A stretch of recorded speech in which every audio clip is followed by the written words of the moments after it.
Hey guys, and welcome back to the Path to Exile Podcast, episode 46, partnered with Mobalytics. I am Cal Torak, and joining me per usual is Miso Shiro and Dead Rabbit. And if you're new here, we have the audio-only format on Apple Music and Spotify, so if you don't want to watch us, you can check us out over there. And if you do, please give us a rating. It'll help us out a lot, especially on Spotify.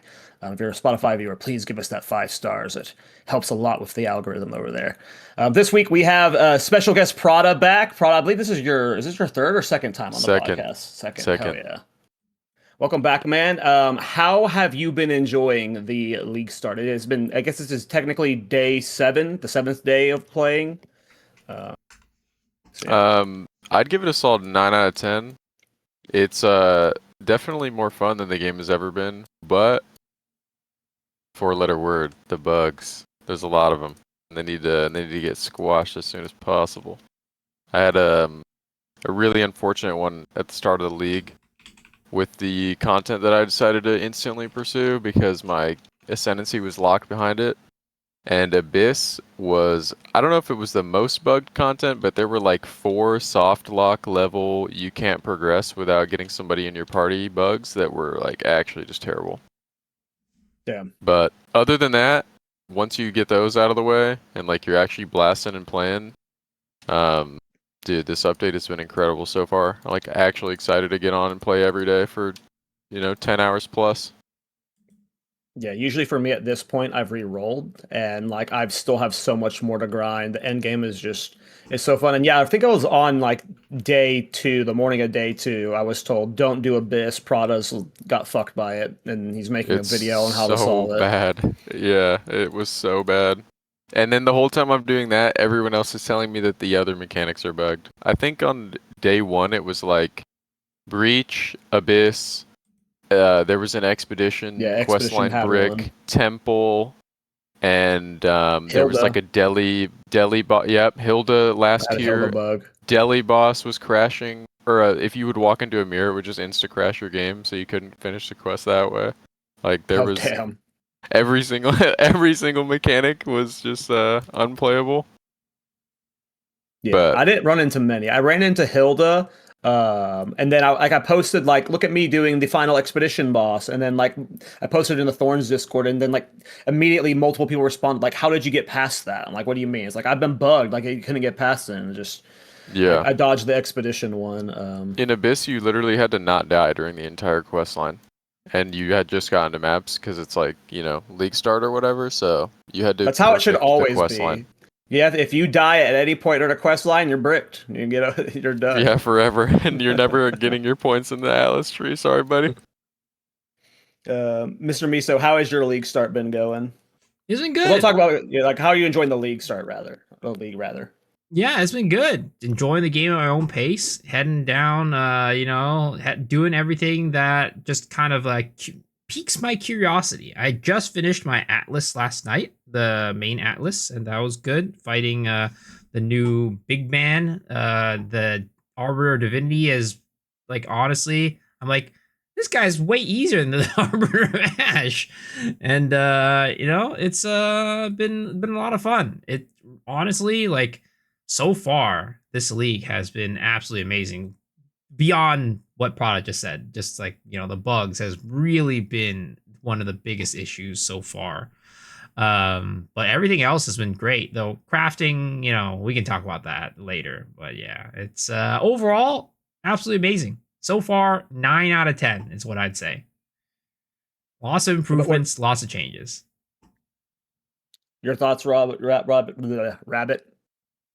Rob. It's Robert now. It's Robert for you. All right, Robert. Tell us what you think about the update. Fellas, I honestly I totally get it. I get the whole frustration with bugs specifically. Yeah, we have a jungle cat right now.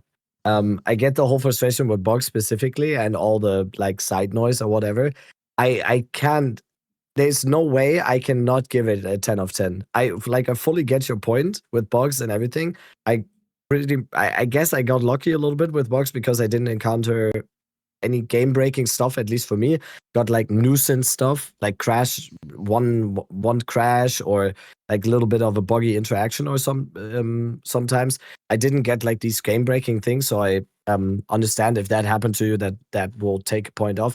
I can't go lower than 10 out of 10. This has been the best League diet experience for me like ever. It is so good.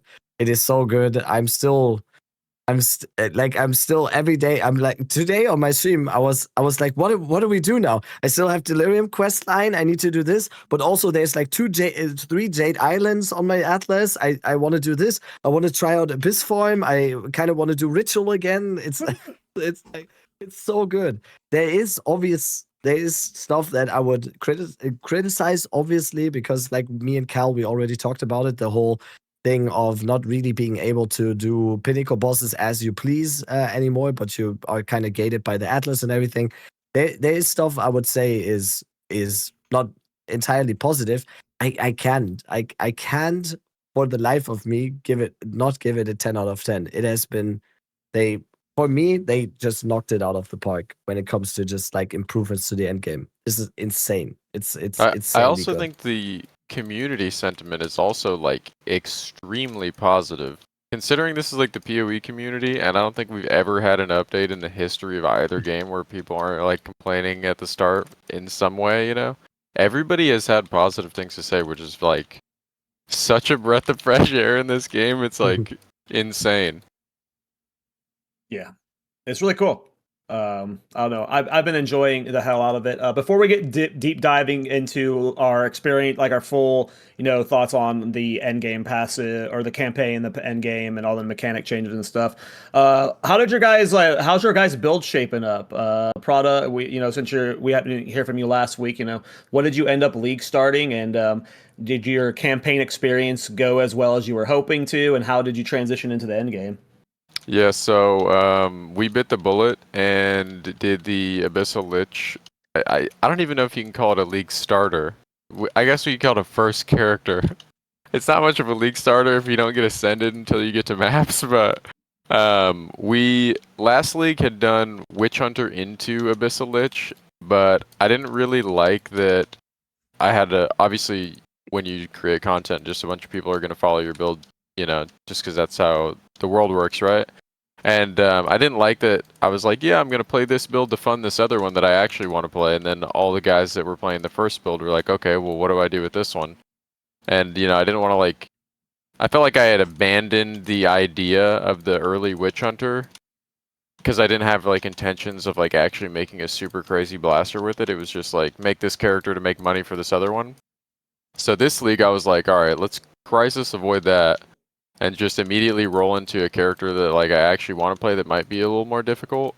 So I created the video and put about 50 disclaimers at the beginning, if you're a new player, do not play this character. You're not going to have your ascendancy until level 80, don't even bother. And then they actually reworked the boss, so you didn't have infinite tries to kill him. So I was the first person to get to the Kulamok fight. And before it was you could infinitely reset him until he inevitably died and he would keep his health bar. So you could just slowly whittle him down with campaign gear until he was dead. And oh my goodness, was that a total blindside because it wasn't anywhere in the patch notes. So you had to be able to kill a Pinnacle boss on day 1 if you wanted to ascend. And we got a viewer in our party that had super good damage that was also on the quest line, and him and I fought that boss maybe 60 times before we eventually got him into kill. We reworked our trees. I had stun, he had freeze, and we were just trying to CC chain the boss over and over. And we got him super low, and I died on my last portal. And I just figured okay, I'm out of checkpoints, but if the boss dies, he'll be able to respawn me and I can ascend to Abyssal Lich. And we had this super hype stream moment where he clutched up the last 5% HP and we're just screaming at 5 in the morning, let's go, that was let's go, he clutched up crazy. And he was he's dodging Pinnacle boss moves at level 78 or something. And he finally wins, and immediately we go from peak happiness to absolute sadness, pain, and suffering. I couldn't respawn to ascend because all my portals were gone.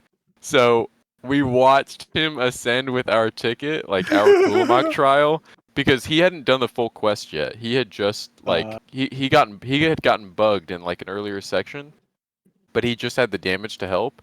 And I watched him ascend with my guaranteed trial that I could play over and over and over. So now I'm unascended and I don't have a trial to fight the boss again, and I'm the only person that's finished the quest in the entire game. So I'm just like stuck. And I had to stay up for like another 5 hours until I dropped another one and could finally get the boss out of there. Right. Agonizing, but it was worth it. And it turned what would have been a 16-hour stream into a 20-hour stream. Probably the most tired I've ever been. But so fun. Like unforgettable league start, and the highs and lows were just total roller coaster. Like wouldn't have it any other way. It was actually so sick. The Pinnacle boss change is a curveball because I get like they changed it how like there's no more tiers, I guess. So like when you get to Jet, it's just like I think it's just scaled to tier 3 Jet from before. There's no like tier 1 Jet anymore. And I get like viewers who are like, I'm struggling with Jet at like with supporting fire right now. And I'm like, well, some of your POB and they're level 76. It's like, oh, okay, well, you don't realize you're doing tier 3 Jet now early on, and the campaign doesn't do, or the quest line doesn't do a good job of like telegraphing that, because you can very quickly get to Jet without much pressure. You can scrape by in like the earlier sections of all these quest lines, and by the time you're like actually ready to fight the boss, like for example with Kulamok, there's a reason that you can infinitely fight him with the quest reward, because you're not supposed to be able to kill him right away. Like the expectation is that you go get power, right?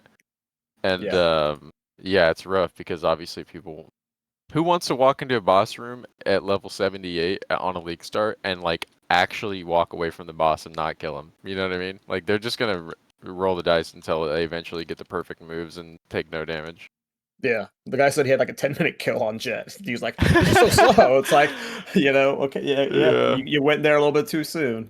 That's go ahead, Miso. No, I was like, that's exactly what happened to me. I walked in there and I'm like, wait a second, this guy's a tier 2 boss. I thought this would be at least just like tier 1. Tier 1 doesn't exist anymore. It's just tier 2 and tier 3 now. Nope. Yep. It's an interesting change. We'll talk about that more later. But Miso, go ahead. How did your week 1 experience with your build go? Week 1 experience with my build was interesting. It was a little bit of not like a roller coaster, but definitely ran into a couple walls with my build. So my build, for anybody who doesn't know, is I'm playing Facebreaker Martial Artist, Hollow Palm. So I am playing Flicker Strike as my main skill. And it's definitely been a very interesting journey because we didn't know what Facebreakers were going to be for Way of the Stonefist going into it, right? We were just like, well, this is what Facebreaker is as a baseline, and then Way of the Stonefist, it probably becomes something even better, cooler. Maybe it becomes like more monk focused, right? Well, that didn't end up being the case. It went from a strength scaling glove to not a dex scaling glove, but an int scaling glove. So that was very interesting and put a little bit of a wrench in my plans. But overall, after that, we, of course, we adjust, we make things work, right? So I went from going Hollow Palm in the campaign to playing Quarterstaff at some point for Flicker Strike, because Hollow Palm, unfortunately, just doesn't scale well in the end game. The hope was that it doesn't. Yeah, no, they didn't buff it, they didn't change it or anything like that. So it still just doesn't scale well into the end game. At some point, you got to go Quarterstaff. And then what ended up happening was I cooked up a build with my with the Facebreaker gloves with Way of the Stonefist, and now I'm a Fire Flicker Strike martial artist, which is pretty ridiculous in my book, because I'm sure nobody's out here thinking that fire martial artist is fire monk character is possible, and it's really not. Like, the only reason why it exists and is possible is because of the fact that the gloves themselves give you so much damage as extra fire once you're in stacking, right? So that's what we're doing right now, and the damage is still not amazing for, like, it's not, what I'll say is it is good, and it is somewhat competitive with Quarterstaff, but it is definitely, if you slap on a Quarterstaff, you're still going to be doing more damage. Right now, I'm not uber stacking. I have like, at one point I had 400 int, but then I took off the Astramentus for a +3 amulet, +3 melee. Now I'm back at like 200 to 300 ish. So not super stacks I can get, and I'm expecting the damage to go up as I stat stack. But it's really cool because you can play both mace skills and quarterstaff skills. So I'm playing Ancestral Cry with Forge Hammer and Flicker Strike, and when I'm bossing, I'm using Whirling Assault, Bell, Forge Hammer, Ancestral Cry. It's really cool because the Forge Hammer, of course, gets procced every time you move, which when you're Whirling Assaulting, you are moving all the time. And then with your Ancestral Cry, your steps are like Molten Fire, right? You do a fire AoE whenever you make a step, which also procs the Bell while your Whirling Assault is proccing the Bell. So the single target damage is actually really good for the build. But the overall damage, as I'm mapping, is, let's just say there's more to be desired there. But overall, it's just super fun. It might not be the best build out there, but it's really fun. It's really flashy. And yeah, the unfortunate part is, though, bugs have been just destroying everything. Charge Staff doesn't work with Facebreaker. I tried Mantra of Destruction on my build, and for some reason it slows my character to goddamn, like, he starts walking, basically, like actually walking. And you have to roll to be able to get out of that animation, but then if you put A-list chimes on it, like, it doesn't give you the effect of Mantra of Destruction. The whole thing where they made it so that Gathering Storm no longer blows up ice walls, but blows up bells. The Gathering Storm doesn't blow up the bell. So, like, that was supposed to be my single target, and it doesn't do that. So my build has been, like, crutched by bugs over and over over again. Now I have to use some janky staggering palm setup instead of charge staff to make sure I blind monsters. This is not great, but we're making it work. We're making it, making do, and it's a lot of fun. It's really flashy and cool. So highly recommend anybody check that out. Yeah, I've heard that there's been a lot of builds that have just I'll just get random viewers that are like, I have to re-roll. I'm like, what do you mean? And he's like, oh, this build's bugged, and a lot of it was martial artist players. But other builds too have been buggy. Before Rabbit, did you guys? I guess it's probably important to mention this early. Did you see the issue with the jewel when people equipped the split personality jewel? It bricked their character and they couldn't log in. No. If you equip a split personality on your character, you get bricked and you literally cannot play anymore. Like, I think they're out of my reach. You just crash over and over and over. Even the 2-socket ones were like 200 divine a few days ago. So I don't think it's not the voices. The voices, it's the one that lets you start from a different spot in the tree. Never mind. Or pick nodes from the start of a tree. So I had like Oracle viewers that went out of their way to get that early so they could do like some, keystone shenanigans, and like they couldn't play their character at all, and they had to re-roll. That's terrible. Big L. That's like my biggest gripe with the patch. Like I don't mind bugs, right? Bugs are gonna happen, but like, I think it's ridiculous the amount of game-breaking bugs there are. Like, that should not happen. I know it's early access. I know it's whatever. But, like, have you ever seen a game of this scale, right? Have this many game-breaking bugs to where it's like, I can't progress anymore in this quest line. I just completely break my character. Yeah, for sure. Like, I've seen games launches where you literally can't even play the game because it's, like, across the board unplayable.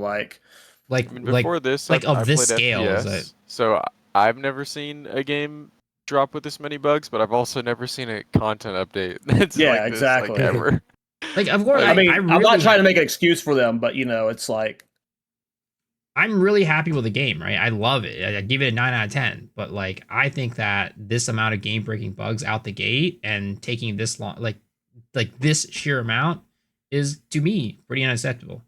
It's going to be a smudge on how people remember the league for sure, but I do think that like the community sentiment is overwhelmingly positive. Oh, of course. I mean, I love the patch, right? I'm so happy with it. But it would have been a 10 out of 10 if we didn't have this many game-breaking bugs. I'm still in the camp that this is the best video game update I've ever played. Like, in any game I've ever played, this is like the best singular update. For the first time, like, in a game, I'm like, I don't think overwhelmed would be the term, but like, I don't know what I'm going to do the next time I get on stream and play the game. Like, I'm not sure what my next step is. And that's just fun. It makes you feel like a noob again. Because there's just like so many things that you can sit there and, try to focus on. Like by this I mean, stage of a league, my character is supposed to be Thanos, and like I've got the mage blood and I've got all the really good supports, but like the new gear that you can craft is like, yeah, we'll talk about that stuff a bit later, but holy, there's like so many upgrades you can get to your character now. It's insane. Go I mean, ahead, it's Mr. so good Rabbit. that he's playing right now. Of course, bro. The twister never stops. No, I seem to have been extremely lucky because I haven't, like I said earlier as well to Prada, I haven't really encountered anything game breaking for me. I must have been extremely lucky because, for me, I just had nuisance bugs. I would call them. I didn't have anything where my character was bricked. I would say the only game breaking bug that I've had so far is I can't pick the last breach node on the Yeah, I active got stream. that one too. Yeah, I think that's most people have that. Yeah. Rabbit's playing Minesweeper. He just hasn't stepped on a bomb yet. Exactly. So I'm just lucky. So obviously my opinion is based on my personal experience. For the past 6 days, I've done nothing. I haven't even looked at other streams. Haven't even looked at much stuff because I just go to bed. I sleep for 7 hours. I get up. I play Path of Exile 2 and It's stream. gross, dude. I make a video or two, and then I go back to bed. So I haven't really seen anything. I'm not. I don't have Twitter. I don't do Reddit or whatever. So I don't know. All my experience is based on strictly what I've experienced and what I'm getting told in my chat as well. So that's the Best way to play, baseline bro. for my opinion. How'd your That's- plant that's the playthrough big- go? like insane. It is. I just released just right now. I released my final build guide for plants, like the end game build guide for plants. It's actually insane. I don't know. I have 2 clips at the beginning of the video where I do just Pinnacle bosses, just as you do. You just show off the damage in the Pinnacle bosses, and it's one. It's a 12 million bone storm, just like 12 million damage with one bone storm onto a Zest, and the clear is insane. I'm at I think 85% base movement speed in maps. That's without rite of passage. It's crazy. Mage Blood is practically made for the build. Everything is amazing. It's insane. The build just became much better. Oh, Prada got a perfect jeweler's orb. Nice. Continue. And it's been amazing. It is the build. I said it on the endgame build guide, the final build guide that I just did. It exceeded all expectation. And the feedback, and that is the most important thing to me because I really like making builds that are especially aimed towards people that might not be the sweatiest ARPG gamers of all time. They want to have a good experience playing the campaign. They want to have a good experience progressing their character into early endgame and endgame. It's not always just geared towards people like me who can take the build to the absolute max within 4 days, but mainly also to people that will have like 2 or 3 weeks on this character and just have a blast with it. And it's just been perfect. So I can only once again say, if there's people listening right now and they're still looking for builds to play in PoE2 right now, Plans it's looking amazing. It's so much fun. It has my vouch It's definitely too. We yeah, have it had your crossover vouch too, right? players. Yeah, we have crossover players Yeah. because of the Ascendancy. A lot of my viewers that I did Ascendancy carries for were playing your character and we're happy with it. Yeah, and like same goes for me. I've heard of quite a few people now that are like, yo, I've progressed into plans. I am doing twisters now, Abyssal Lich, and there's gonna be much more Abyssal Lich builds coming up this league as well. I already have 2 in the works right now. So Abyssal Lich is the best ascendancy in Path of Exile 2. Talk your Wrong. shit. Let them know, Rabbit. Witch Hunter is number 1. You're wrong. But Abyssal Lich is cool. I have What no did you say is number 1? allegiances. Witch Hunter. You know how I am. It's always Oh, Witch Hunter okay. number I'm- 1. I'm- That's based. No, Witch Hunter being 1 is base as fuck. You get to. I have no allegiances. Every sentence is great. Copium. Every. Okay, let's not start this again. That's cool. My league start was fun. Honestly, my league start exceeded like all expectations. I've had an absolute blast with my build, and honestly, the entire time it has felt like above average good, and now it's just feeling amazing. There was a very or early on period where I'm gonna kind of rant real quick. I let the math nerds get in my head. I got excited about the build because it seemed cool, and then like a bunch of math people, and I love the math nerds by the way. I'm only semi flaming them, but they got all excited about it, and like the numbers they were throwing out was like if you use ice shot and you're using 3 of them, and they're all returning the shot, it's 270 hits for like 36 milli. Like they were just like throwing out these crazy numbers with the potential of this build. And very early on day one, it was like, oh, we can't upgrade the bow. Oh, this ice shot is no longer returning the shards, yada, yada, yada. And like immediately everyone's dooming the fuck out. And I let them get in my head. And initially I was like, oh, fuck. I might have to re-roll from this. But at the time, the build felt really good. Like, it still felt good. So I kept playing with it, and it still kept feeling good, and it never stopped feeling good. And there was a day I almost re-rolled, and I have to thank, first of all, Rabbit. Rabbit, when I joined his stream, he shit-talked me. He was like, oh, bait Torak, baiting people, and it pissed me off a little bit. So I was like, you know what? I'm going to play it for one more day. And it still kept feeling good. But then the next day, I watched Miso's stream, and Miso was like dying nonstop. So I was like, oh, okay, so I'm not dying at all. Whoa. My build's actually doing good defensively. So I got a confidence booster from both of my friends to keep playing the build. But no, the build's doing awesome. I ended up doing Mirage Archer cheese, where I have a bunch of cooldown reduction and skill effect duration, so I can get 6 of them down.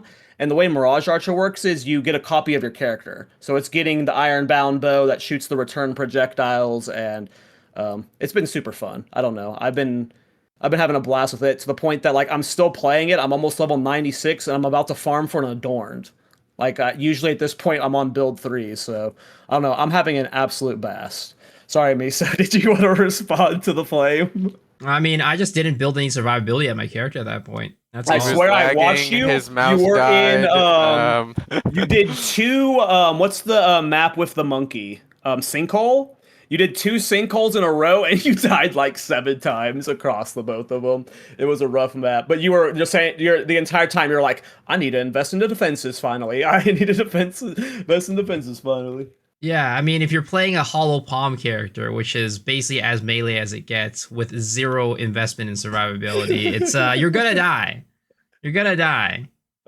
I think I'd like at that point, I'd like your mouse is gonna die, and you're gonna 50 more things. The keyboard disconnected.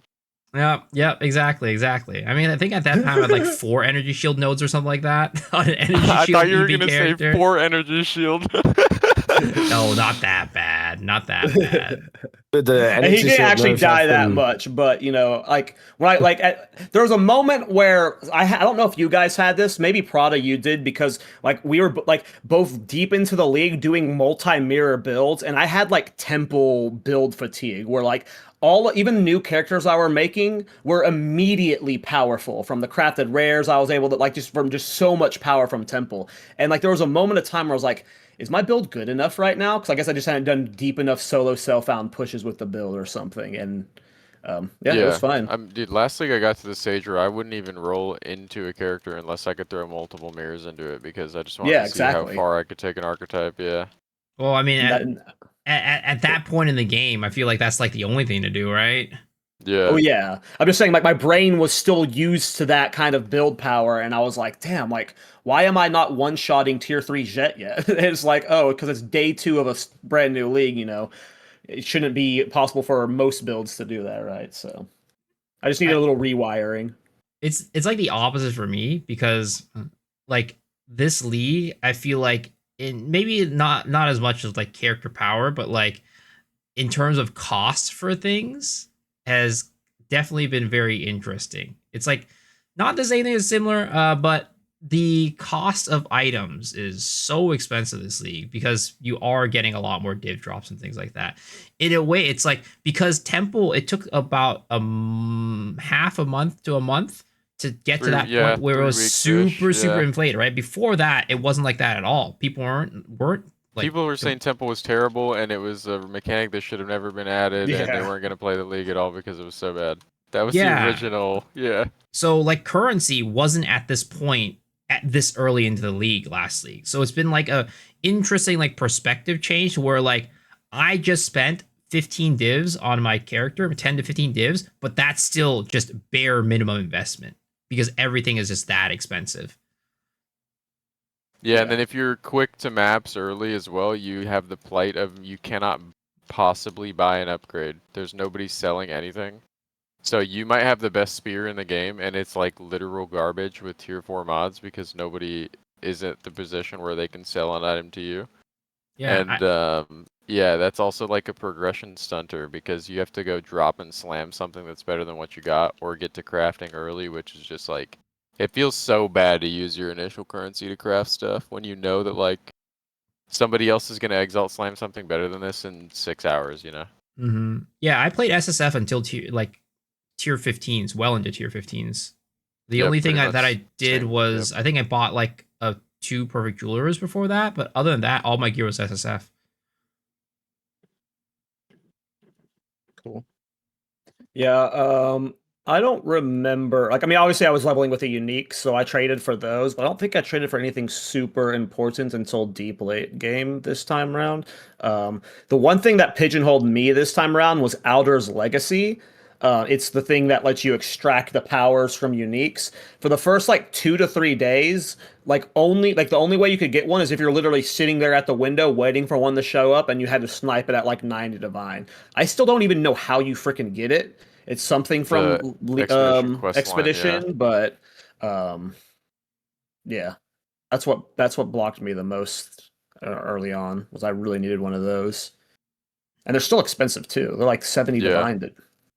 You can pretty much target farm them if you go south on Atlas, just like only do the new content. I've done a decent amount of logbooks, but I haven't seen one yet. But I haven't been doing them well, probably. I mean, let's talk about the camp. Go ahead, Misu. I mean, I was just say for me, it's still the league mechanic is cool. I describe it as No, it's not. inoffensive. I describe it as inoffensive. I will take a look at it, and if there's nothing good at it, I'll skip it. But if there's something good, I'll do it. That's kind of how it is. It's inoffensive. It's rewarding. It's not very offensive. But am I super pumped by it? No. It is offensive if you interact with it. It is offensive when you interact with it and you have 7 waves for 3 exalted orbs. That is offensive. Like the loot pinata is better than the reward a lot of the time. Yes, it is. Yeah, like if have you it's done got Big 7 Bomb or more runes, I have not yet. No. It's If pretty you've good. got 7 or more runes on it, like the probability that you're dropping at least a div or 2 from the loot explosion, even if like the thing that you chose from the rune thing is like total garbage, like honestly not that bad, or a perfect jeweler's orb, or just like something valuable. I do think there's like a threshold where it is worth your time, but all of the 5 ones, like 5 rune ones, I don't even bother. I don't even care what's in the window anymore. The thing that I find, like, you know, I don't want to start flaming the league or anything like that, but the thing that I just like, you know, I wish they did was for the solo runes, having multiple waves spawn from one is fine. But when you're doing expedition and now you got like 4 or 5 of those, you know, little remnants and you're fighting like 5 waves for every single remnant, I'm just like, bruh, get me out of here. Is this reward worth it anymore? And it's the bugs that don't take damage until you kill Oh the my minions, God. and they only spawn the minions when you get near them. And then you got like the freaking ice, like little pillars flying down and you're getting frozen every 5 seconds. It's just like, Yep. oh man, please get me out. And there's so much slow. There's so much slow going on in this league. Everything's slowing you. Follow the Axe Charm is a must-purchase item, I swear. That was one of the first things I got this league. I was so tired of it. I was like, nope, we're getting Onslaught. I'm tired of this. This is not going to happen anymore. And luckily they fixed or are fixing the thing where you get pushed around by the little waves. Oh my God, those waves are terrible. you can get roll caught where like you're getting stun chained by it and you can't roll out of it. So you're just literally dead because it will pin you against the wall and kill you. Skill issue. You stand near the beginning and you immediately get touched by it. I have CI, so it's just like if I get touched by that thing, it's just stun chaining me over and over and over and over and over. Very Yep. funny. To continue the shit talk on the league mechanics, specifically during the campaign, I was miserable with the league mechanic. Just because I had to backtrack like 5 different times. Like I would clear Act 3, go back to Act 2, clear Act 3, go back to Act 3. Like it kept happening to me to where like I hated it the entire campaign. It was rewarding, but what was happening was like they need to put the league mechanic by main objectives. Like it should spawn by Crowbell or something. I shouldn't have to like full clear the entire map, the Fog of War, to find it every time as well when hunting these runes. Like that was my worst experience with the league mechanic personally, was just through the campaign. The Act 2 quest line had you like suboptimally pathing through the campaign where you had to go to like Titan's Grotto before Keth in the other area, which is like Really? yeah, just I very didn't do weird that. design. I didn't do that. I had done it after when I was already on Act 3, so Yeah, like you're supposed to go there after you get the relics from the other 2 spots, but it had me going backwards, and I was like, dude, I'm not about to go back to Keth after I just cleared the whole thing just to go find some, you know. But I thought my campaign start was going to be terrible, like, because I'm unascended for so long, but I dropped Wake of Destruction in Act 2 and had like a extremely fast campaign considering I'm on nice. a witch playing Twister, yeah. Damn, that's crazy. That's super lucky. Legit goat RNG, yeah. Rabbit, Yeah. you have not had a chance to speak in a minute. What's up, man?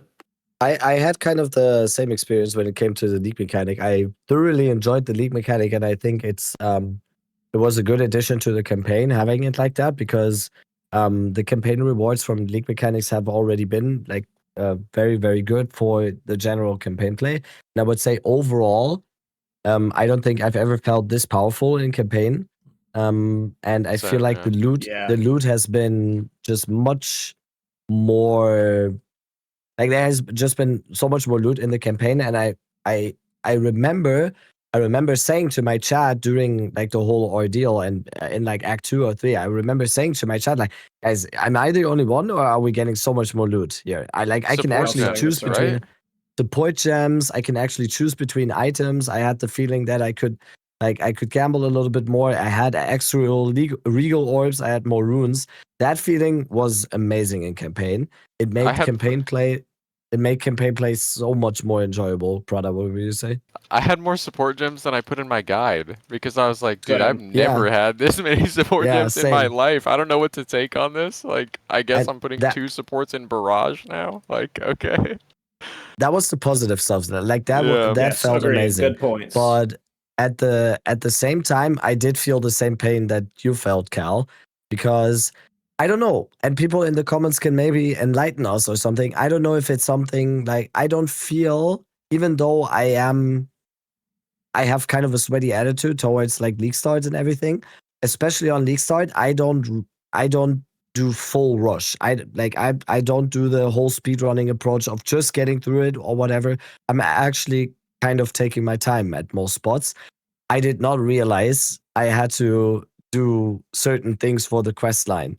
I did not realize. That might have just been me, but from my experience and from what I've heard from my chat as well, and from the people in my community talking about it, there were a lot of people that missed like the quest line and had to go back, and then even in endgame I had to go back to Act 4 and get the torn pieces and everything. I Yeah. do wish that it was a little bit more intuitive, because I don't know. I've played the campaign a bunch of times now, and maybe it was because of that, because I played the campaign so much that now that they changed it, and it was actually easier for someone who played it for the first time because they actually took the time to read all the stuff or whatever. But I kind of wish they would have given us a little bit more opportunity to realize what we were actually doing, because I had no idea what was happening at some point with the main quest line, and I got a little bit annoyed because I was like, wait, why do I need to go back now? I wish they would have just. There's a way, because there's so many other things in the game, by the way, that are intuitive as hell, where you just, in the normal progress of playing the game in the campaign, you just get there. Like in the Macedon Badlands, for example, you kind of never miss the Abyss stuff and the Lightless Passage there, or it. Oh, I miss it every time. Yeah. Okay. I guess that's Miso then. But I just wish that it was a little bit more intuitive, or they at least have shown it to us a little bit more clear. But otherwise, I don't think I've ever had a campaign experience this enjoyable overall on the League side. Yep. Did they also nerf the HPs? Like I feel like they had to. I feel like they nerfed easier. some stuff HP. Yeah, right? Like I went into like the whatever the Grim Veil, and then like I was at the Druid boss, and then I was like, wait a second, this thing just died. What the hell? Yeah. Usually I struggle on this guy real hard. I think they did nerf some of the HPs. It has to have been. I don't think my gear was that much better. I don't know the numbers, but Rust Lord on Witch with Twister early, if you don't go kill the worm, was so agonizing. Unless you got him in like the perfect layout where he just had like a circle behind him. And yeah, he got destroyed instantly. I thought for a second too that maybe they had adjusted those, because my weapon was like, I had a white spear with no mods on it, and I hadn't dropped a currency yet. Yeah. But I will say my favorite takeaway was the Matlin Waterways rework. Holy. Okay, but whoever decided to make that an endgame map, though, is rude. Yeah, I forgot that's in the endgame map. The only silver lining is the boss is like not the most annoying thing ever. Yeah. I feel the map is not egregious though in endgame, and we I can talk really about endgame like maps. The map. Really? I honestly like, and me and Miso, we did a tier list of maps before the update and everything, and I wanted to talk to Miso about that specifically because there's so many good changes to maps now in endgame. I feel like I've barely ran into any maps where I was like, I don't want to be here. I think Hidden Grotto is still bad. It's still bad. Sinkhole is so much better now. Assembly was one of my favorite maps, and then they removed the right side of it. It's like a Really? It's so much still weirder amazing now. map. I haven't noticed really anything with it. Yeah. Assembly's changed. Some of them are a lot better though, for sure. Some of them are a lot better. But in the campaign, because we had a lot of stuff that we were that was supposed to be in the campaign, like we removed some of the zones and everything. I did feel like I still got lost a lot, but that might be due to the fact that they changed a lot of the layouts, and it was our first time playing the layouts. I got really frustrated sometimes because I was sitting there like being super, super whiny in Act 3 or something, because I was sitting there. They told us they should make the layouts better, and I'm still getting lost all the time. And I mean, I was just whining my ass off. Recognize like the indicators that tell us where to go, but like the first time experiencing them, you don't even know what you're looking at. And you're like, oh, are these routes? Like these are the routes I'm looking for, but where's like the volume of them that tells me where to go? Like 30 minutes later, I already said like, dude, I'm just being whiny. It's just we're like, it's the first time I'm doing this. It's probably way better now, but it's the first time I'm doing it, so I'm like, oh, I can't find anything. They promised us it's gonna be better. Yeah. When it comes to before we move on to the League Mechanics stuff, they have implemented a change where I think the runes that you have to do for the quest line get revealed at the beginning.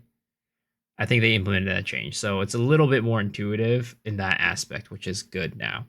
When it comes to like the campaign layouts and stuff like that, for me, I still think Matline Water is way too long. It's still it's a huge improvement. No, don't get me wrong. It's a huge improvement, but I still think it is way too long. And I'm not a big fan of them throwing the Azak Bog in the middle of it. I didn't mind that. I didn't do it, but I got the checkpoint and I was like, oh, that's a cool spot. It's like a fork in the road. I understand why they did it, because that area was like new bait. If you went there too early and you weren't in a good build, you're just gonna get farmed. So you just destroyed. Completely it's like it. But way worse, way rippier. Yeah. But I like doing it early, as like you just go there right away, get the spirit early, when you know how to level, you know what items to get. It's easy, but I get why they moved. But I agree with you. I preferred it the other way. I literally, when I'm around that stage of the game, I press C, I look at my fire res, and I'm like, nope, not doing that right now. I think next time I need to do it without going into the Azak Bog first. I need to just like get the checkpoint, go back out, because like to me it was like, all right. Usually it's like, yes, I'm finally done with Matland Waters. I never have to deal with that again. And then this time it's like I'm experiencing Matland Waterway twice. It kind of feels like, because like I go in and then I'm like, oh, I'm done with this. What's next? oh, I'm back in the Matland waterways. I'm just like, no.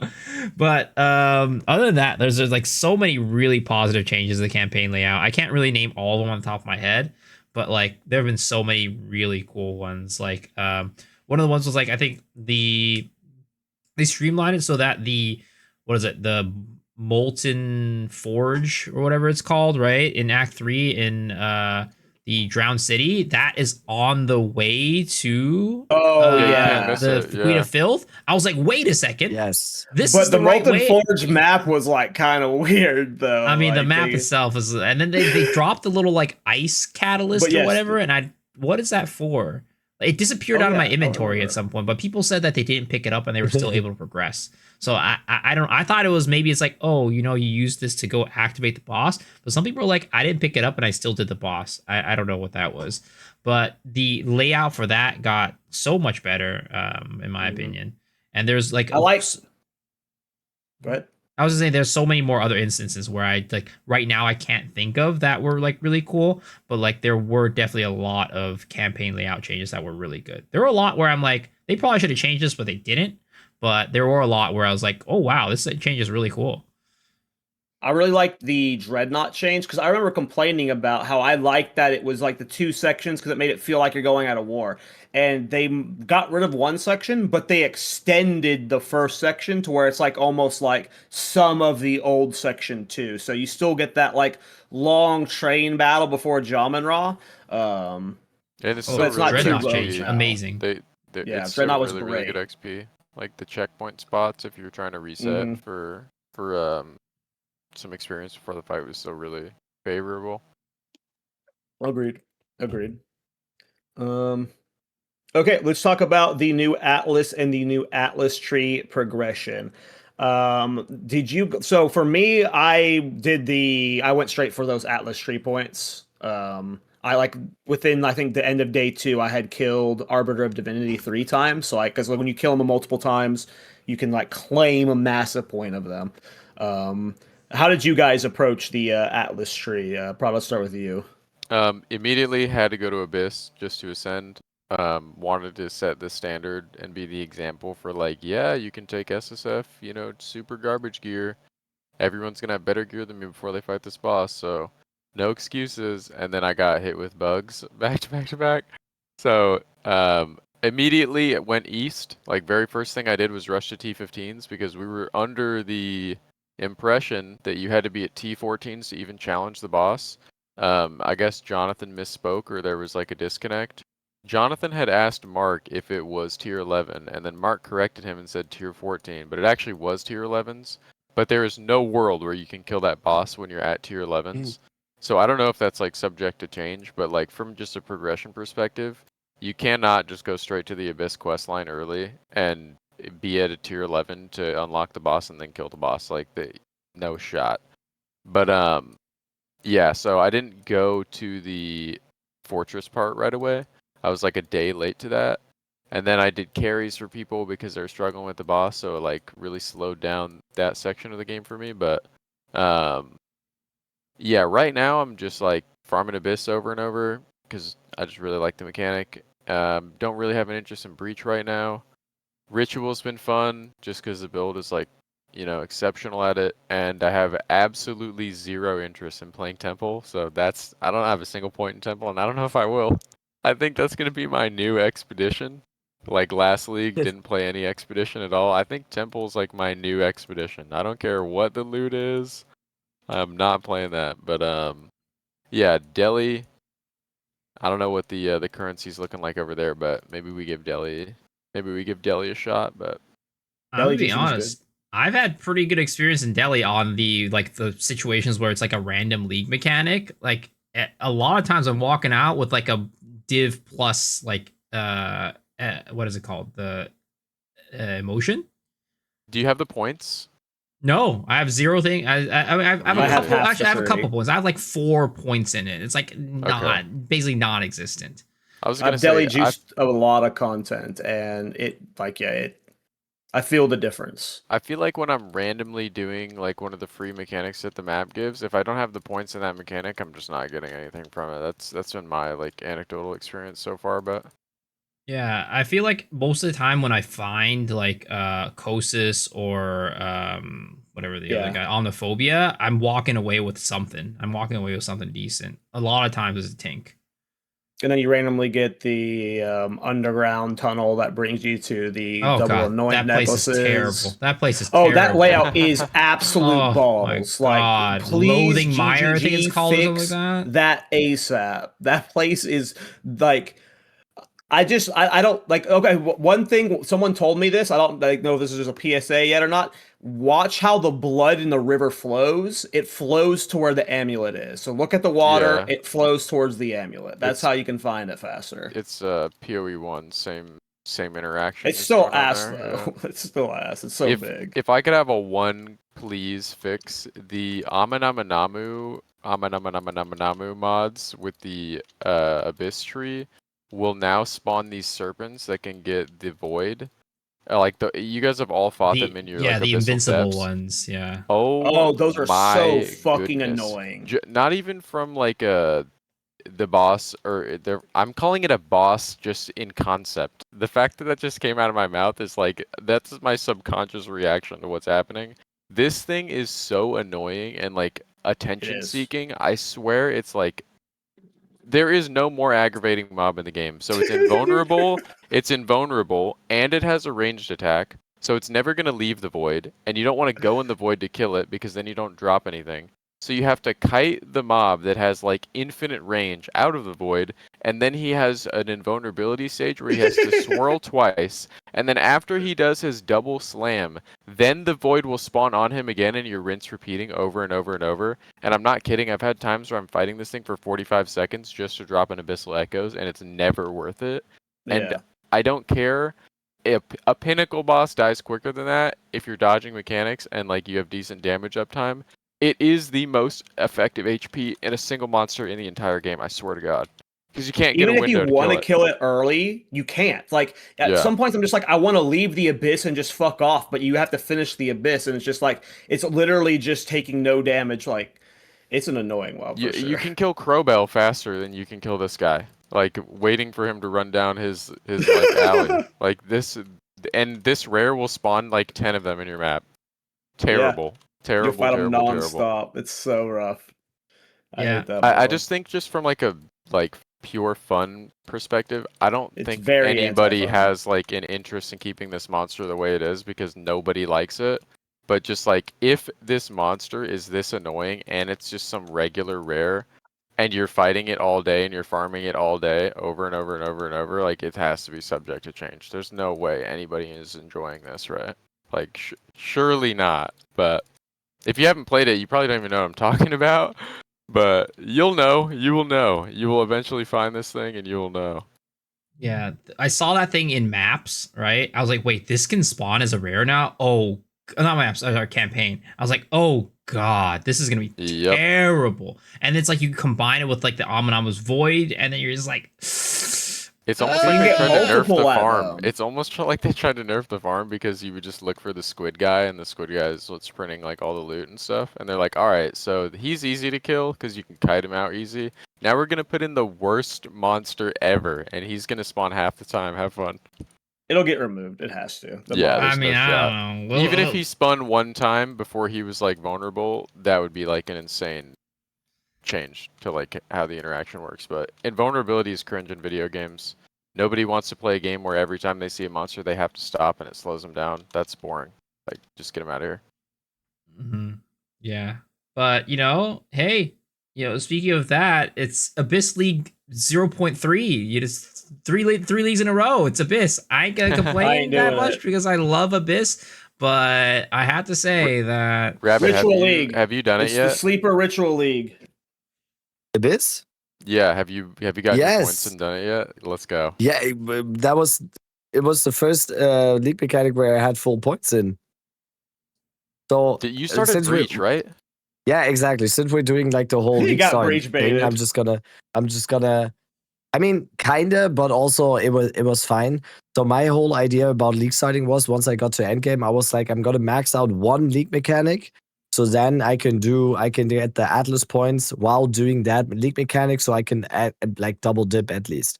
I felt like that was the most efficient way of doing it, because if you just straight up go for the Atlas, you're basically doing maps with no juice at all, like completely nothing. So I thought I'm just gonna do Breach and get Breach into every single map while I'm doing the Atlas. Halfway into almost finishing the Breach tree, I kind of realized Breach wasn't that good early league, because I also had the complete wrong strategy, because I thought, oh damn, I might be a little bit addicted to gambling overall. So the purple tree is just speaking to me. So I'm gonna put all my lavish room gifts into the chance to get divines. And I couldn't stop doing it, even though it didn't give out divines at all. But I still couldn't stop doing it. I was doing it over and over and over and over again. And finally, I realized, oh, maybe I need to branch out a little bit. And then I did the whole Abyss tree, and then I went for the Atlas. So I went into the Atlas a little bit later, but I still finished it around, I think, at the end of day 2 or something. So it was. I just did one Breach tablet, one Abyss tablet, and one Irradiated tablet, and while doing the maps for the Atlas and everything, it was amazing. Abyss is still amazing. It's the best league mechanic. It's minimum fun, 1 div a map. but yeah, it's. I was kind of making a game out of it today on my stream, with the pull-out mechanic, pull them out of the Mamu void and then getting it. So got like 6 Omen of Lights today and like 20 Omen of Abyssal Echo. So it's super fun if you like make a game out of it and you try to not get frustrated by the whole thing that you just described. It's kind of fun, but I've done same yes? exact farm as you, but I'm doing Rogue Exiles with an Overseer tablet, and there's a mod you can take in the Abyss tree where the Abysses spawn all throughout the map. So even if you don't have an overrun, like the Rogue Exile probability of spawning there is like it's pretty super good. high. Yeah, I get like 10 Heart of the Well a day, and just every time gotta 10? spend 5 div to Okay, slam 'em. holy shit. Yeah, Yeah, it's because gross, that was for me, even with that strategy, it was kind of inconsistent for me. But I might have just been unlucky on that one. But I always went with especially now that the gear is really good. I just really like the effectiveness on Abyss, because it is super consistent. You're getting device. I had like a map just right before I ended my stream and everything. I went into an overrun Abyss map to put a T16. 3 Abyss tablet with effectiveness scaling and everything. And the map was crazy. And I dropped like 6 divines in the span of like 40 seconds or something. It was just crazy. And that's what I live for. So overall, and also at the start of the league and still now, making currency is amazing and everything, but there's so much to do in the game right now that I'm just having fun with.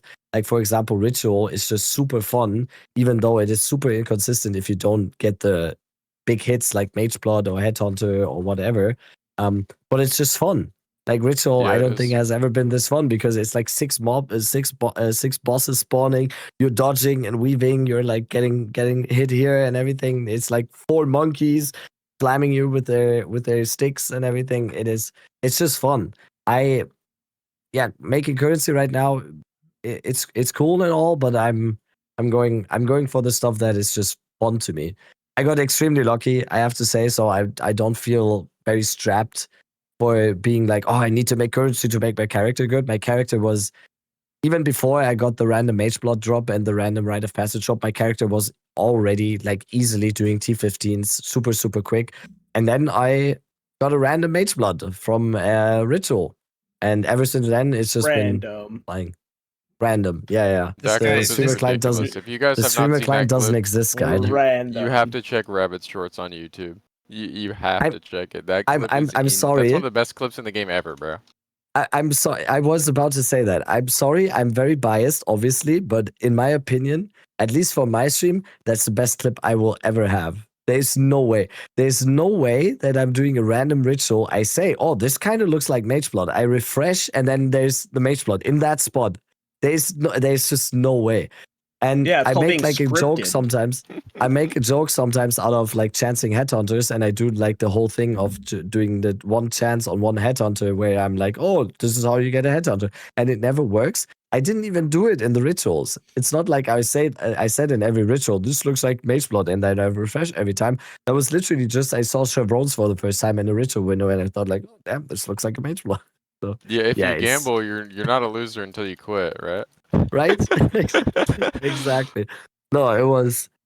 I I lost my voice about 16 times last week because I got extremely fucking sick on League Start, but I didn't stop streaming for like ever. So I had a voice and then I didn't have a voice and then it came slowly back and then I dropped the mage blood, then it was gone again. I had a voice a little bit again. I dropped the rite of passage, voice was gone again. So yeah, it's been a week.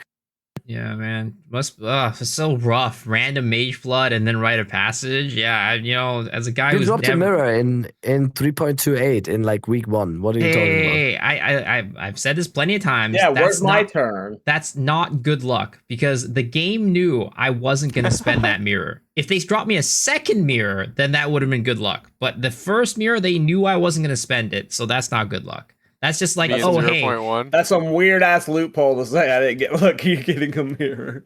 yeah, it's like, hey, look, you could have this steak, this beautiful steak, but you can't eat it. Is that really You lucky? could have eaten it. You chose No, not no, to. no, no, no, no. It was a preset thing, right? That it was the world Oh, that knew was- that I They were wasn't trying gonna to be get using you it. to play PoE1 and just stay over there. That's what they were trying to do.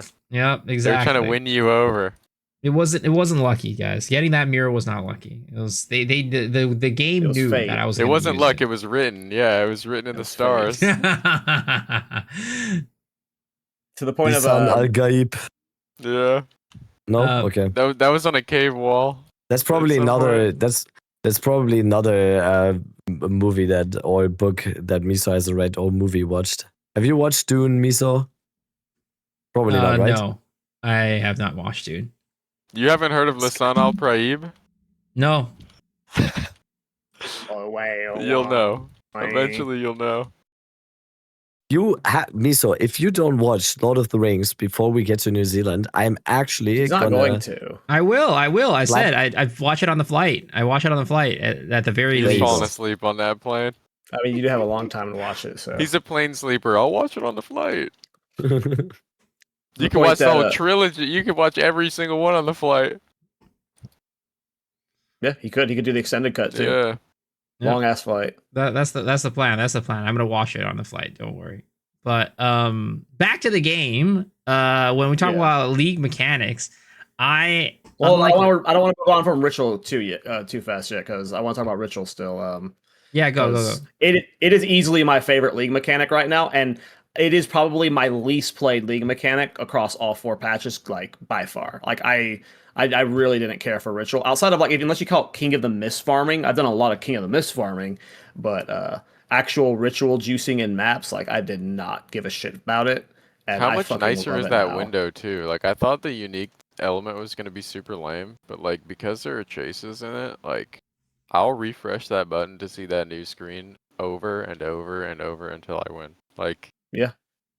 And then you get To the point that I'm like one-off juicing win lane. rerolls. You know, always use the unique tablet to double your rerolls. Yeah, you get like it's- 50k tribute and just reroll 14 times. Like, very cool.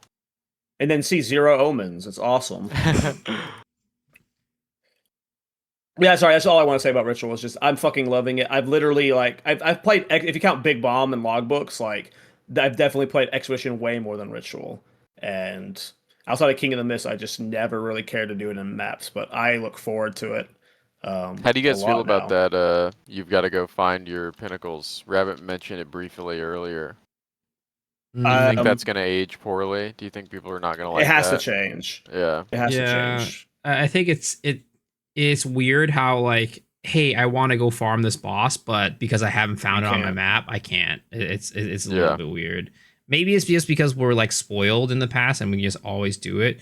But like that kind of to me feels like that's where like the Infinite Atlas naysayers are right on that one. There's Yes. like, get rid of this Yes. Infinite Atlas. This is bullshit because it's really weird when it's like I want to go farm but I just can't do it. I have everything, right? I have the materials, boss I killing have is fun. everything. Yeah, Like, it killing a is. boss off cooldown is fun. That will never not be fun in a video game if you're trying to target farm something. And the worst part What's is weird- when you find it, Go ahead. you kill it, and you just get nothing. That's what happened to me with Zesh. Last night I got his freaking ball sack, right? I was like, oh, I found a stronghold. I'm gonna go do this, right? I got the ball sack. I went in, and then like 4 divs down the drain after like hours of looking for a goddamn stronghold. Like, all right, great. The problem I have with it is half of the bosses are farmable. So like you have the ones like Kulamok, you can Jet, farm over and over. Kulamok, the Uber tier ones, you can get the sacks for and go redo them. But the ones before that, you can only do them if you find the fortresses. Like I don't mind that like initially you're almost required to self-clear them because of the cost of the entry or maybe via a quest line, but in my opinion, like I don't know, I'm someone who likes to autistically grind bosses. I will sit there and I will do King of the Mist 100 times in a row, and I will have a blast doing that. And that's something I love to do. And there are some bosses you can do that for. It's very expensive to do that right now. Like each Zech attempt is like 5 divines right now. But some of the bosses you straight up can't farm. Like I love farming King of the Mist. He is one of the bosses that you have to farm a map point to be able to attempt him. There's no way you can just, as far as I'm aware, just spawn him and farm King of the Mist, and that's a big L in my opinion. You can as someone who likes bossing. Arbiter of Divinity. You can do Kulamok over and over and over and over. Arbiter Ash. Yeah, it doesn't feel right that there are some where you have to go find a location. Like that doesn't feel right. I think, and it'll be an easy fix if enough people push back. I think they're just kind of treating it like anomaly bosses. Those are like anomaly bosses to them, where it's like, hey, it's like a Jade Isle, or it's like a, That's you a know, good way. Yeah. The fact that this can now not drop you a lineage, by the way, is insane. It's rough. Yeah, that is nuts. I mean, I think that it should probably always lineage reward. I think it should always drop a lineage gem, but I do think that they needed to do instead of changing it to this, because I think part of the reason why they made this change was because people were just running on like tier 7, tier 8s with like no mods on it, and they wanted you to like actually juice the maps. I think the better change would have been, hey, now we're actually making it so that certain lineage gems have tiers to them. Because right now, because in the past it was always like, hey, I think it was just like, I think at least it felt this way, where because you weren't able to affect the rarity or like the chances to get it, it didn't matter what you did, right? You'd always just like be here, RNG, take the wheel. But they need to make it so that if you juice like effectiveness, if you choose rarity or whatever, you get a higher likelihood of dropping those like the Rockiatas and stuff. So make it so that you can always drop a lineage gem, because it feels bad going to one and just walking out with nothing. I mean, it still feels bad even when you get the bad one, but it feels worse when you see nothing drop, you know? So it's like you always drop one, but then like you can juice the thing to like have a higher chance of getting a Rockiatas or whatever. They're like, we're fortunate enough that they added scalers so that now you can have a chance to drop 2. You can spawn them within your maps with the summoning circles. You can re-kill them over and over in your rituals as well, and like have multiple chances to drop them. Pretty cool. Getting the Faradun Prince in a ritual, I don't remember what his name is in endgame, and just farming him over and over is like pretty cool concept, because he'll just respawn the ritual over and over and over. I didn't realize that could happen. So you could like potentially get multiple attempts at Garukins or whatever. Yep, in one map. Oh, really? That's crazy. Yep. That's cool. I didn't realize those. And then that would be a reason why they would have made that change then, if they were predicting someone, you know, doing that over and over. I didn't realize that those maps could also operate under those rules, because in PoE, because they added the ability for rituals to spawn on bosses, which is a thing that exists in Path of Exile 1. So I was like, oh, this is really cool. I'm glad that's going to happen. And I didn't even connect the dots and be like, hey, wait, you can do this with the, what is it called? The anomaly bosses. So like, I guess the meta would at that point be, hey, I'm going to go run, like in those maps, I'm going to beeline it to the boss and hope there's a ritual there, and then backtrack to the other rituals. Thoughts, Rabbit? You're the one that teed up this conversation. Oh, someone said, does Cal mispronounce words as rage bait? No, I'm just stupid and don't know how to talk. Go ahead, Rabbit. What do you mean by that? What was it? What were we talking about? My ability to respawn. The bossing. Not be able to fight bosses. Nah, I think it's weird. I think it's a little bit weird because it's content after all. to just do Pinnacle bosses over and over again. Right, Garukin. It's like How do you it's say it? Because content. I always call it Garukin. Garukan. Gargan. Garukan? Okay. No, you have a bunch. You also say Z to Zest. You Zest, do, yeah. or you have a bunch, but I think it's endearing. So, Don't I ever change, bro. I don't know how that would be considered rage bait. No, I think it's just content, and at the same time, if it is that time gated, to let's use Zesh as an example. If it's that time gated that I have to find a new breach fortress every time to get the sack to then do Zesh, right? There needs to be more as a reward than just one lineage support gem as the possibility. The only reason why people are buying the sack for 5 divines right now is because there is a lineage support gem that Zesh can drop that is like 150 divines right now. And I don't know if that's like the right approach to it overall. If you have these bosses that are this time gated or that they where you can buy just the entrance to them, I don't know if this is the right way, especially when there's other bosses that we can just target farm like that. Either have all of them be like that or none of them, or I don't know. I didn't really like that. That was something when I got to the realization of that and got to the Atlas and realized that, wait, how do I do Zest again now? I have like 600 breach splinters. How do I do Zest again? And everyone like told me just like, no, you have to find a new breach fortress now. And I don't know. That was kind of a bummer to me because I would have liked to do Zest again and then again, because that's what you farm breach for as well, right? Let's say you're doing breach. One of the reasons why you're doing breach is to get splinters, to then do the Pinnacle boss, to have a chance at getting X or Y. So I think I'm pretty sure there's gonna be changes to that. I think a lot of stuff that we've gotten in this update, there was just so much in there that they've pumped out here. I think a lot of stuff was just, there's a lot of oversight here. I think a lot of stuff where they just probably didn't realize, oh, we should have done it this way and that way. And we're probably gonna get a lot of update patches in 0.5 and the update patches. Same, for example, just as an example, the challenges. I think there could have been a little bit more at the top end. I think a lot of people will be those are very, very quick participation with awards. Yeah. It's literally just play I've the even game looked at and them. end game. And if you play the game and Also- end game between anything from a streamer or like sweat perspective, few days to a few weeks. I would have liked to seen like actual challenges somehow. Yeah. A bit of an Not uphill just battle craft too, this item. when they add like all this content is like you're also adding so many opportunities for there to be something that's a bug or an oversight Yeah, or exactly. not balanced or way too easy, you know what I mean? In the end, it's amazing that they have added all of that, and I would never fault them for doing that.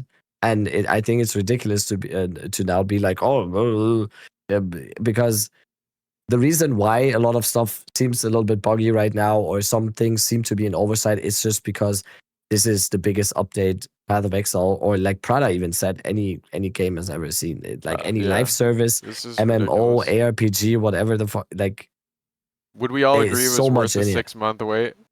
Yes, Yeah. Totally worth the 6 months, bro. This And is it's- totally worth and the it's- 6. and it's probably gonna be easily. It's gonna serve us another 6 months as well. I think before 1.0. I Yeah. think We don't there's need gonna the be ample resets. opportunity. I thought about that. Like resets, like I could easily play this and then solo self-found for the whole 6 months. So like resets on Yeah. top of that, it's like For sure. okay. Hardcore, solo self-found, like different farming strategies, different build. Like there's so much now in the end game. It is ridiculous. It is so much. Prado, have you messed around with the Atlas Masters all that much? Actually no. I just unlocked Jado the other day, and Bro, I got I've problems just with been you. You used to be like ahead of the game. I went to your stream the other day to get a loot filter, and you know what his loot filter links to? farmer. Farmer's loot filter. He didn't even do his No, own loot filter. No, listen. Not even I have mine, what the fuck? I have always hated setting up a filter on League Start because I just want to play the game. I will literally do campaign with no filter. I don't care. Like, Opening up Filter Blade is my least favorite thing to do in Path of Exile. Same. That's why I depend on you, man. bro. Well, I if cannot you- stand it. If you watch the Miselect Shiro video, you would know that there's a way to get loot filters without opening a filter blade that'll automatically update. That was the most shameless plug ever. That was shameless. No troll who's though. this- I will who's suffer this- with a garbage filter just to Yeah, not I'm have suffering to with a open that. garbage one right now. Farmers. Yeah, I don't understand those any half of colors, it. He dude. uses crazy colors, dude. Like, what the hell's going on, Yeah. What about man? night filter? What about night Well, filter? I put don't you like change an the hour of sounds work on yours or every few something? days. I have like better sounds. No, the most of the sounds are Can the I same. use I your just have filter extras. rabbit, but change the colors? Is that? I Yes, literally of don't know course. anything about it. Is yours set up for bases? Yes, everything. Well, then I'm gonna, like okay, then I'm gonna every swap to single yours. every single day, people in my chat are like, "Oh, can you change this about the filter? Can we make this better, and I immediately do it. Like the number one. I think no one in my chat You is see, actually there Prada? for me. Typical They're all just streamer there for the taking- filter. do it. taking credit from his viewers' findings. Oh, okay. Sorry, you were Yeah. saying something, Prada, and I interrupted you about the filter. I don't remember Oh what no, we're I talking just about. like literally cannot stand creating one, especially when the game is already out. Like I drag my feet so because I play every single day of the league, right? So it's just like the very last thing I want to do before a big update is cook up a filter, and the very last thing I want to do when it's actually out is cook up a filter. So I go into Farmer's chat on like literally day 2, and I'm like, don't do me dirty this time, because I did the same thing last league where I just copied his. And he's like, oh, dude, trust me, bro. No one said anything negative about the filter this time. Bro, little did I know. No one's using it. That's why. No one said anything bad about it because he did everybody dirty last league. 0.4, worst filter I've ever used. And I was like, there's no way. He definitely learned from last league's mistakes, right? Absolutely not. Do not use Farmer's filter. Don't use it. And I'm not saying mine's better. I'm just saying his is not good. Okay, that's my bold claim of the podcast. This is Rabbit's chance. But the first thing I said, you can ask. Of fruit filters. You can ask anybody in my chat. The first thing I said after being on his filter for about a day was like, "This is how I know he's been in the hideout this league. This is how I know he's been in the hideout this league." Dude, the colors are crazy and so much stuff is revealed. Yeah. He's missing like some like I'm sorry. I don't want to troll Farmer. I probably also haven't updated it in like 4 days, so I'm sure the current version is much much better. I bet it's not. I bet it's not. I put money on it. Holy shit! Wait, is he No, still that coming on filter, next week or that something? filter. Whew. You better bring it up if he comes on next week. He doesn't get to live this one down. Absolutely not. I think he's in July. But yeah, the colors I just didn't understand. Oh, the yeah, colors. ample time for him to fix the filter then before that. No, I asked you about Atlas Masters. Sorry. Oh yeah, I haven't been able to find the anomaly maps. All I found is the Jade Isles and the blood Really? area. They should And, it There should be point you 4 towards around them. your 4 corners of your citadel of your like Atlas pass like fortress. Yeah, The 4 somebody corners said there he, should all be he one. shows you where the first 4 are, but maybe I'm just blind. Or I guess I could probably type it in. I have a mana right here. Just because you said that. Would you look at that? You just saved me. But I haven't found I think I found one corrupted area, but it's so far away that I'm just too lazy to go path through. But I hear the Doriani one's pretty good. I've been using. I mean, Dory, it's bugged. yeah. One of the most important nodes for Doyani is bugged. Oh, He What, the has a- radiated one? He has a +1. He has the irradiated one, and it just doesn't work. It basically it Doesn't work saves at you the all. irradiated tablet, which would be insane Would be for some of the farming huge. strats because you want to use 3 tablets. Like for example, Yeah. you're abyss farming or something, you want to use 3 abyss tablets because it makes the abyss farm so much better. Same for breach and everything, ritual, whatever. But you can't because you also want an irradiated tablet because having the area level 1 level up is like crucial for any farm. So yeah, I can't wait Yeah. for them to fix the Doyani thing. Up until then, like Jado is OP. Jado is massively good.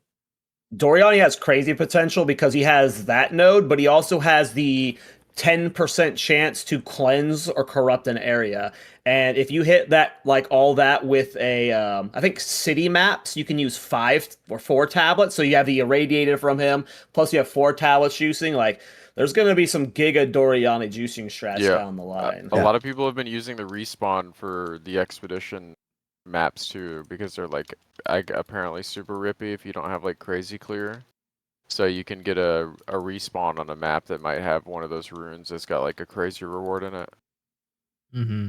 I've been using Big Boom because apparently there's something with like if you use Big Boom and you consume 2 at once, the runes merge and you get like +1 rune on one of them. Like I don't understand it. I've seen like 30 expedition videos and I don't understand it still. But I've been running around with Big Boom and that's been fun. How big is the boom in the expedition? I It's haven't done not. it once yet. You can't do it. So if you're doing the old logbooks that are like the long chains, make sure you turn off the big boom before you go into those maps because it'll brick those maps. Okay. But it's the same big boom as before. It's Word. the same size. Yeah, What were you saying, Miso? for me, I don't really, I guess like the reason why I did the big boom in the past was because I just didn't really want to bother too much with it. But with this one, because I'm picking every one, and like it feels weird to miss out on one. I feel like I'm not using like ever going to use big boom. I don't know. It's like a weird thing.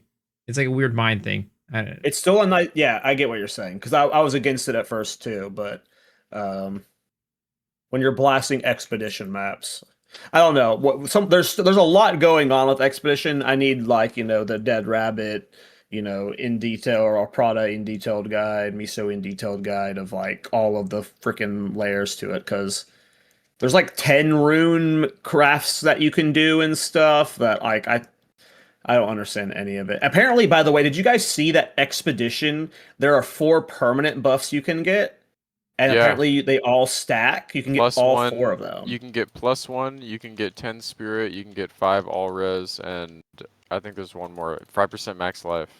Wait, you get that from doing expedition in the end game? Expedition. You randomly find these buffs. And when he said +1, he meant +1 to weapon set skills. So you get 25. That's why the skill tree has 25 now. And you can get all 4 of them now. That means I have to do expedition. You know what's funny is it's gonna offer you these quest rewards at the same time that it offers you the what is the crazy Alder's Legacy, I think it's called. Yeah, that's what you need to extract the unique effect. Yeah, and that thing's like 70 div right now, so everybody's just gonna take that over and over and over and over. Man, this sucks. I gotta do expedition. Yep. I forgot to talk about expedition. Expedition was actually what I did first. I went expedition first, and it's still expedition, so I quit me almost like halfway through the first night. But it's still pretty cool. Like the boss, the way it's like logbooks interact set up. Probably, do you know which log? Like when you generate the logbook, it like has 3 notes on it, and one of them is like the one that's Outer's Legacy or something, and I have no idea which one it is. But when you generate your logbook, you can know which area it is. My Discord homies have been farming it in the last like 2 days, and apparently the unique map is like super good. Yeah, the unique map. It's the unique map. Yeah, but I'm not sure. I haven't played it yet personally. That's next on the itinerary because I got to get these Jado points, and then that's the first thing I'm blasting. But it's a legit money printer. Like, I think it's probably one of the better farms in the game right now. If you're cool having a little downtime to like set up the bombs and stuff. Yeah. Which, by the way, one of the bosses that you can't repeatedly farm now is Olroth. And he has a juicy loot table. Yeah. Him and King of the Mist not being farmable is a lot of good loot being and those omens that is gonna be so expensive. That is that is insane. That's exactly what I meant before. This is how a boss like that should be then. But Zesh, at the other hand, has 1 they need to push him. Olroth has like 4 of those, and the flask that a lot of people want. So it's apparently that's bugged right now, where it doesn't do anything. It's that's why it's super cheap this league. Yeah. What, the flask? Yeah, so the flask is literally just a life flask right now. It doesn't give you guard. It doesn't instant heal you. It has no lines on it. Well, buy there's a one, watch, person wait for the bug fix. there's a buddy of mine in chat who said he figured out something with the flask that I need to check in a little bit, but it is but definitely partly bugged. Very funny. Yeah.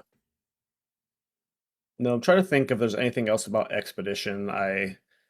Yeah, it's just weird. There's a lot of like stuff that's still being discovered from it. But yeah, the 4 permanent buffs. What are your guys' thoughts on that? I like that there's an end game thing that you can chase to raise your character ceiling. I've always said, like, if you want to keep people happy, you should add rewards when you hit level 100, so you have an incentive to push your character to like its peak, right? Like, imagine the Titan backpack, like where you get the extra loot, but like you can just unlock that if you hit level 100. It doesn't actually improve your, gameplay in any like super meaningful way, but just the idea of something like that existing has always been really cool to me. Obviously, other games have done a really good job of just giving you like MTX. Like in RuneScape, you farm this boss, you have a 1 in 3,000 to get this random pet or whatever. Like that stuff is cool, but like there are definitely ways to incentivize like playing end game content with character rewards that I think are cool, and I think this is a step in the right direction for sure. But I didn't even know about that until like today. I was told there was the +1 reward. which Yeah. 4? It's definitely an incentive to do expedition for some reason. Even though I'm kind of not an expeditionator as much as some other people, because I really like the whole logbook thing. I always really liked setting up the stuff because you could like different strategies or whatever. I always really liked that. I don't really know why I haven't done expedition yet. I think it's down to the fact that Same. there's just so much stuff to do right now that I was like, okay, this makes. And I think the unknown thing is probably sometimes the one where you maybe not do it as first thing because it might up at being like not good or even bugged or whatever. So, but now I'm definitely gonna do expedition now next thing tomorrow. But yeah, excited for it. Yeah. There's just so much to do. There's just so much to There's do. so I finished the breach tree, the abyss tree, the delirium tree, the normal atlas tree, and then I still have the temple tree open, which I really like the whole completionist thing. This is how you get me. When you just saw me, you still have that to do. It's just the temple. You could finishing the temple tree could mean you get 10% less loot for the next 6 hours or something, and I would still do it just because Well, yeah. like I need to complete this. There's like this thing on my screen right now where there's 1 point missing because I can't put the breach thing in it's there, triggering and me. I'm losing my mind because of it. Because I'm looking at it, and this needs to go away. I can't. It's They triggering fixed the me Ritual one too, so which hard. is funny, and that one is still messed up in Breach. So yeah, that's how I function. So hopefully we'll get that. But see tomorrow. Like I definitely want to do the expedition out tomorrow. What are your thoughts on the late game power systems, Miso? Because I like them. I've been doing Temple today. I wanted to make sure I had completed at least the core quest for all the mechanics before the podcast, just in case we dove into any of them. And during my Temple setup, I got my limbs set up, and now I'm running around with 3 upgraded limbs, which like is still like a power system you can get. And the cool thing that people haven't been talking about with the Temple is they added the ability to get level 4 rooms. So I have no idea what tier 4 limbs look like, but a player with like tier 4 limbs, like that could be a lot of power as well. We're starting to get this now with the expedition, so I guess that's 2 sources of late game power. Do you like that kind of stuff, Miso? I mean, I think it's cool. I think it's cool that we get end game stuff like that to further progress our character outside of gear. It's like it feels a little bit weird because it's just something we've never had before. And I don't think most ARPGs work that way, but I can see it being pretty cool and being pretty fun.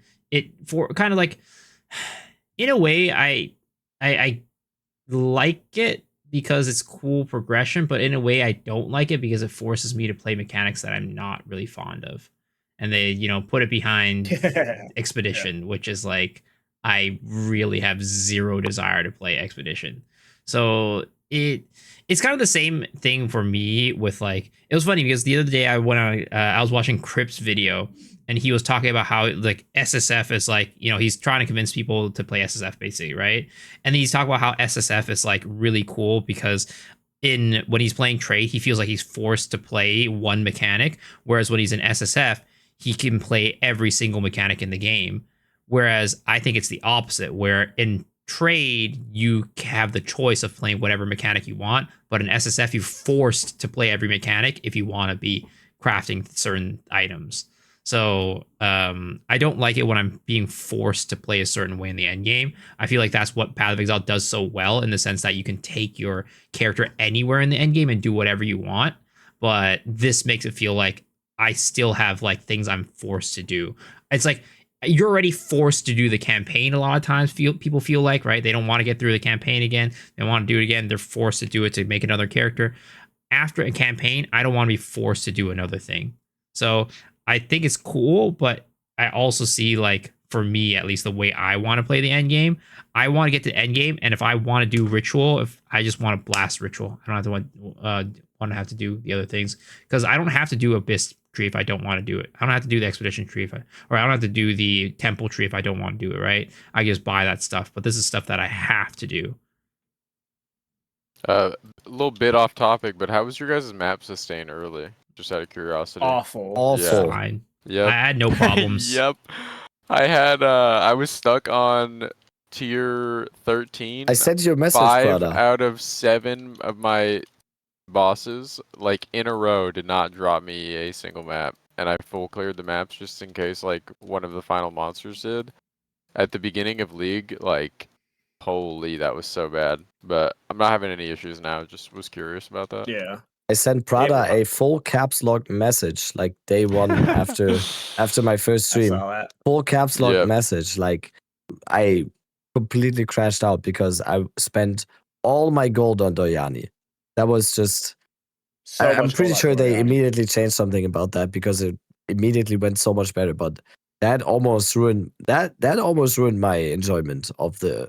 It was bad. progressing in T15s. And I couldn't even sustain the T14s that I was buying, because Same. I bought 3 T14s to combine them into a T15, and then I ran out of gold. Then I bought I a didn't have gold, T14, yeah. and with the plan of taking that T14 into a powerful map boss area to get a T15 then, and I couldn't even sustain that T14. I got increased. No. I literally got increased gold tablets early to drop enough gold to be able to sustain my maps early. Yeah. Because the whole time I was stuck in like T13 purgatory, the chat was like, "Fubgun's also stuck in T13 purgatory. You can't drop a map to save his Yeah. life." And I was like, "All right, so it's probably just the game." And if that's the case, then the only way to guarantee these maps is to trade them up, and I need gold. So I'm like, every map is approximately 50k gold. And then, dude, the dry spell was so bad early, and I'm over here thinking I need to get to T14s to even do my ascendancy, and I'm trying to be the first one to do it. So, like, yeah, annoying little headache at the beginning, but I was just curious if I was the only one that was suffering. But Nah, I mean, If you I didn't have any issues, but I was also a little bit slower to tier 15s. I think I got to tier 15s on day 3, and by then they had already implemented the Atlas change. And well, up until that point, I feel like I never had an issue with map sustain, which is interesting. I did end up having to buy a couple of times from Doriani, but it was like maybe 4 or 5 times. And then by the time I got to tier 15s, I actually didn't even have that many Atlas points, so I don't even know if it was because the Atlas changed that I had a good experience, but I never really had any issues. yeah, I was doing overseers too, which are like supposed to be dropping you +1. Like, that's like the whole intended part of the mechanic. So I can't imagine somebody that was not doing this, like just regular player that doesn't. I was know doing about 2 that. tablets pretty early on, and it was just like at some point I was trading for maps, like just going through trading, throwing away like 8 exalts for a fucking map because it was so bad. Like, luckily for me, I hit a castaway really early, so I never had horrible gold sustain. Which apparently castaways were selling for like 7 divs of a party invite early on or something. No way. Still are. They are, yeah, still. They still are? Jesus. Well, 7 divs at that time is much different than 7 divs now. Yeah, true. Yeah, but yeah, I don't know. Maybe I got lucky because I never had problems with sustain. Again, I maybe visited Doriani 4 or 5 times. That's about it. I was getting tilted. Like it was just streaks of no maps from bosses, and it's just like how am I supposed to sustain this? Like because every time you buy out Doriani, like because it's a problem if you're rushing to tier 15s too fast. Like if you're in tier 15s like at level 75, right? Like every time you level up, you're gonna buy out entire Doriani. That's like 100,000 plus gold. Then you level up immediately after like 2 maps, and then you're like buying them out again. And It's just you're at deplete the your stage gold. where you do not want to full slam your map, because if you die, then you're actually bricked for another 30 minutes. So you have no choice but to Alk and go, and the feeling is so bad of just like I'm fighting a powerful map boss already, and I don't have like crazy single target yet, and he's not gonna drop me a map, and I'm gonna predict it, and he doesn't, and I'm like, oh, why can't I just be wrong like once, please? What I do have trouble sustaining right now are tablets. Tablet sustain is rough for me. Yeah. So I've only done ritual, and when doing the face of the nameless or whatever it's called, name of the faceless, I don't remember what it is. That prints ritual tablets for me. So I've got like 30 ritual tablets right now, and I'm like slamming them constantly. But that's really the only content I've grinded. Yeah, I'm It's doing one of the best Breach. money makers about ritual right now. Getting ritual tablets and getting the additional rerolls 3 times. Those tablets are like 12 div right now. They're Holy. insane. The best Yeah. tablet, just like while you're playing farm, I found was just the Rogue Exiles. They pretty regularly drop a tablet or Rogue two. Exiles, Yeah. Yeah. It's like a node where they drop tablets when they die, or have a chance to. I don't know. I have problems sustaining my breach tablets. Some other people are saying that they don't have problems. For some reason, I rarely ever drop it. I triple tablet as well on my breach and just like never drop it. We all have an inventory of about 50 temple tablets right now too, right? I can't be the only one. Those are so common. I was tempoing early on, like temple tablet early on, because I was like, you know what? I'm just gonna slot these in, and I'm gonna store up to 60, because eventually I'll want to do temple. And then I hit 60, and I didn't want to do temple, so I was like, okay, I guess we're not doing that. So I played so much temple. I'm so templed out. Like last league, I don't care what they put in there. Like I don't think anything's gonna get me to play that. I had a viewer say that he had the ability to redo one of his unique rooms, and he got 2 mage bloods, and I was like, yeah, that's good for you. Still not playing that shit, bro. I mean, temple was apparently still OP at the beginning, and so OP that they nerf it. So you know, there's that. Found a way to chain still. I mean, it's probably just level 2 rooms, is my guess. Question for you guys. I saw people mauling over this. It didn't really bother me because I kind of understood why they made the change, but were you guys like completely thrown off or derailed by the fact that you have to do the delirium quest chain to anoint your amulet? Yeah, that was interesting. That's an interesting choice. Streamer privilege, but I just have somebody in my chat at all times that's got the simulacrum thing, and you just get a checkpoint, and I'm just like, yo, you mind if I join your party, or can you just cook this up for me? Wow, this guy with the dude, you know, it's funny. Streamers are ruining my games. I'm telling you, streamers are ruining my games. It's the same with I don't have the quest in campaign where I can upgrade my unique, so I just have one of the viewers hook me up. Hit up the guild chat. Insane. And they're like, dude, you can put the bench I did it myself, okay? You can put the bench in your hideout, dude. You can do it yourself. And I'm like, you can. My bench is the level 1 bench only. I cannot do that. Very funny. The one thing that I have to say about that is like, I don't hate. I would like it if I didn't have to do the quest line. Sure, it's not the worst thing in the world, but I do think that GG is doing the thing again. They're doing the freaking Well of Souls thing.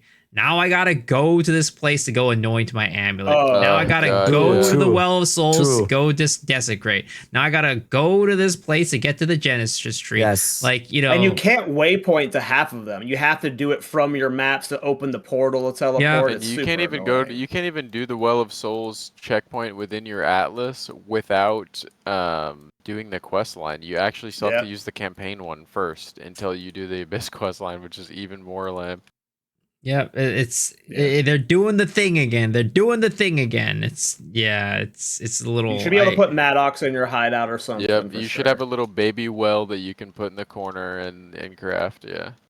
I don't get that why. would I be get why they cute, did it. I think there was no like when I first started playing PoE 2, I had no fucking idea what an anoint was. Like the first time I looked up PoE Ninja and looked at someone's necklace, I was like, how the hell did they get a fucking passive on their amulet? Like I had Sorry, no Cal. clue at the time.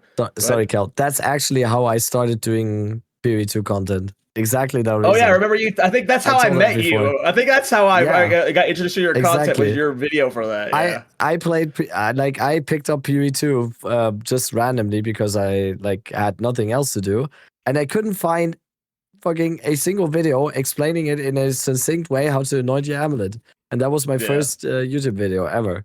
Just like 1 minute 30 or something. This is how you anoint your amulet, like straight to the point. Because I watched like another video where someone was like rambling for 35 minutes before getting to the fucking point of this is how you anoint an amulet, and I got so mad about it that I was like, I'm doing it myself. I'm uploading a video. Sorry for that. I think The that's new the anoint's campaign's crazy, attempt by for the way. onboarding. Oh yeah, the hidden floating ones. passives. Yeah, Yeah. they're sick. Floating You can passives are also sick. get the hidden ones on the what do you call it? The ones that you get like the 2 anoint drop ones. I've seen one with a hidden mod on that one too, which is cool. So you don't just have to use like the new Ires, you can get lucky and get one of the good ones that has a double unique with one of the new mods, which is sick. Yeah. What are you guys' thoughts on the new jewels? The diamonds are freaking awesome. I think that I am so hyped about the new jewels. There's going to be so much goofy shit you can do with them. Have you guys looked too much into the diamonds and all the changes you can make to them? I've seen like a really nice slammed one.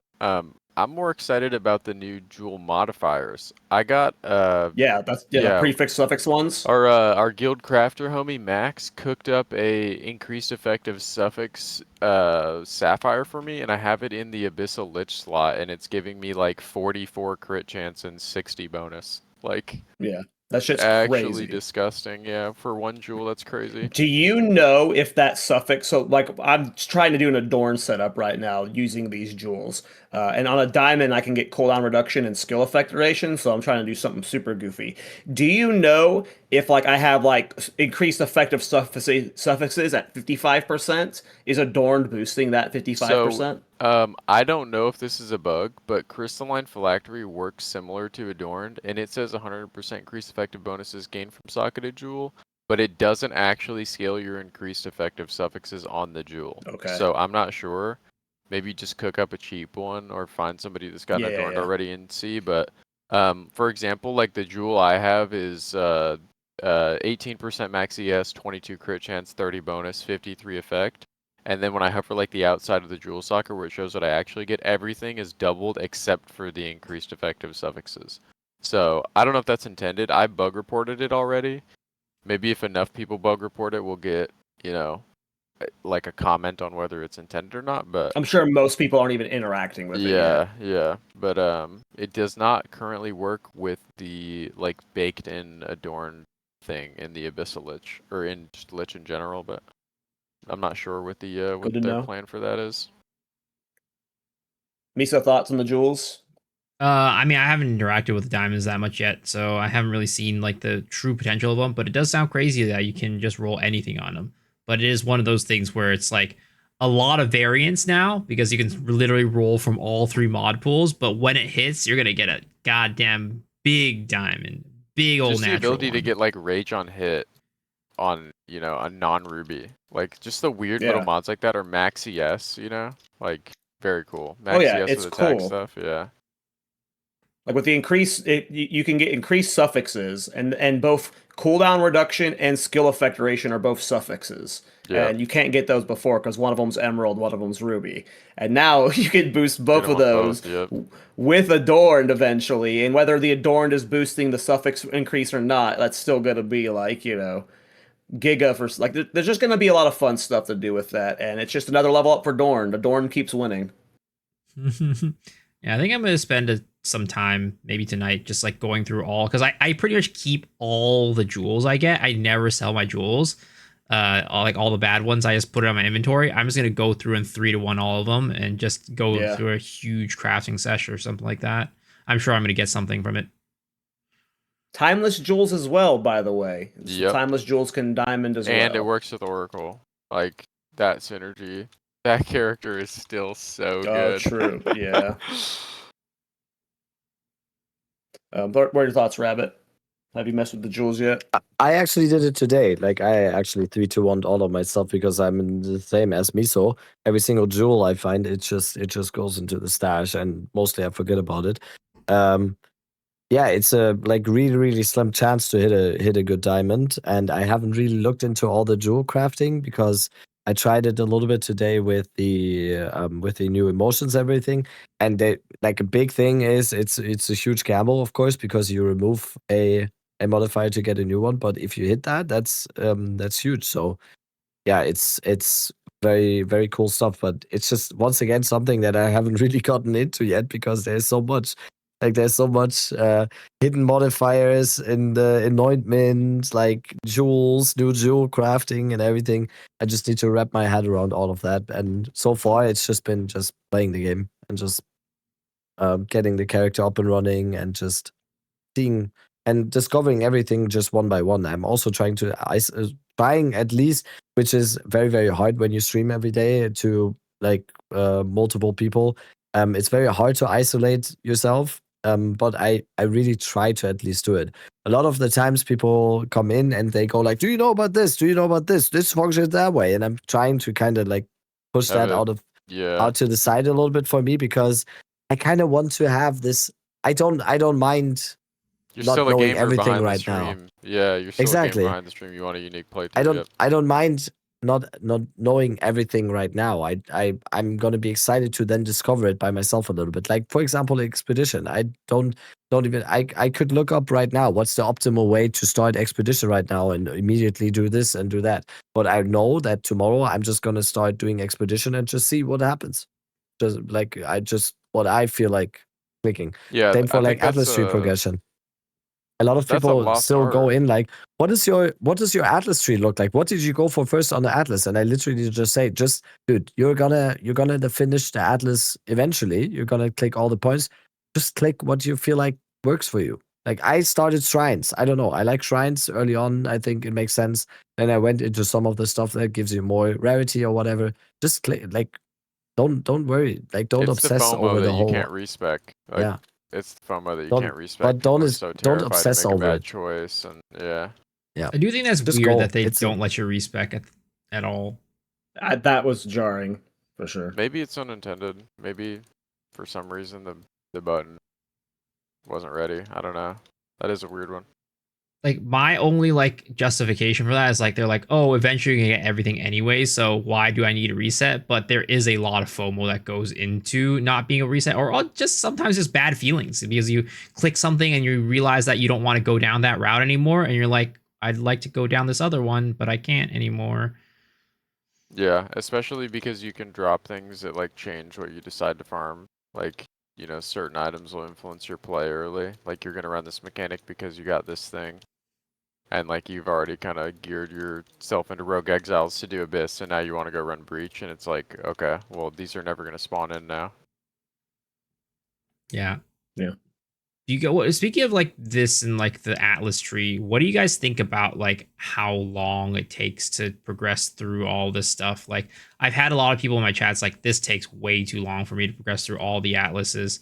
Like it's I think it's cool that there's a lot for you to do, and like it takes a little bit, and for us, right, as content creators, it gives us a lot to chew on. But for like somebody who is less time to play the game, let's just say, right, That's a maybe luxury, they might right? not be able to progress through their entire atlas for an entire month. I mean, we listened to the complaints for the longest time about people saying that there's nothing to do after 2 weeks of playing. This is like the polar opposite of that. I won't sit here and ever entertain that argument. Like, this yes, is thank you. exactly what people begged for. This is what you get, and it's a luxury to be able to play a game for, say you play 2 hours a day, it's a luxury to be able to play it for a month. You know what I mean? And not Exactly. figure I assume it it's all gonna out get nerfed, though. instantaneously. Yeah. 100%. And And Miso it just said doesn't it. need to be true that everyone completes the Atlas. Like half the nodes aren't that good anyways, to be honest. But Also, Miso just said it. Like, imagine someone having to spend a month to complete it or something. Like a league, even in the case when they actually adhere to the 4-month cycle, completing what they deem as the end game, completing that in a month when the league is 4 months, that's still like, I think that's still. you got to And play if it it's for a month. possible for someone, even though I've been like playing 16 hours a day for the last 5 days, if I'm able to complete the whole thing in 5 days, I don't know if it's too much. I think it's good to have more stuff. Like even if you're just playing 2 hours every day, isn't it good that there's more stuff for you to do and you can eventually say like, oh, I'm 3 weeks in, there's still this to do and this to do? Because it definitely doesn't reduce your fun playing the game. I don't think so. I think the biggest It's thing just that can comparison is happen the thief is of joy. there's nothing to do after a week, and that is what kills your fun, right? And Yeah, comparison is the thief of joy. Exactly. They Well, yeah, see just they FOMO, see a but- streamer blasting and they want to get to that stage. They see you dropping loot, printing loot, and they don't understand that if you do slash played on your character, you've got, 72 hours played. Like it's I can this is how almost it is. I can almost certainly guarantee they are going to like they're going to make it faster to do. Like they're going to make it to where when you kill the Pinnacle boss, you get all the Atlas passives instead of having to go like kill the Abyss Pinnacle boss 4 times to finish them or whatever. I personally like it, but to me, it feels like it is an end game designed for us, the end game blasters, the degens, and Who I were don't think that's what also GGG wants. the loudest complainers, right? The nerds were complaining the loudest. So we got our, Well, I think this Good game is more change. designed for normies, and like Rabbit said earlier, if you want to add more layers of challenge leagues, you're gonna have to speed up this section. If you want like more challenging challenges after this, I don't know. I fucking love it. I love this pace. Like I'm genuinely excited to go dive into solo self-found, but I do think that GGG will speed it up for normies. I also like that it rewards you for creating a character that can like do single target. If you can kill the Arbiter of Divinity, here's like 35 points instantly. Like I think That's that's a cool. pro, yeah. Like if that system wasn't in the game, I would totally be on board that shit is going to take too long because, how many points are in there? 350 or something? Like if you had to do 350 maps and there was no way to get like, a 10th of them instantly, I would totally be on board that maybe that's a little too much because I probably still wouldn't have it done. I don't think I've done that many maps yet. But having that ability, just like kill this boss, immediately finish out this section of the wall, that part's good. And I enjoy that like all the quest points are not like they used to be. And they're now tied to like the quest line of you gotta go this way. And it gives you like a plan. You have to strategize. And next league we're gonna be looking at that. And it's like, all right, well now with what I know about the league, I'm gonna immediately go south or whatever. You know what I mean? Mm-hmm. And Yeah. it allows you to actually start the league with a currency strategy and like an idea of what you want to play early, and then that will influence your build decision. Like all these things are going to be important long term, I think. I think it's So- great. The reason why I think it's more important like than we think it is for like the in terms of how long it takes somebody to complete the atlas is like for me I'm fine, right? I really like it. I'm happy with the amount of content. For me it's totally fine, but I do think that it widens the gap between the more casual player versus the super hardcore blaster even more, because if we're finishing our atlas in a week, then that means we start to get the maximum juicing potential of our loot within a week, right?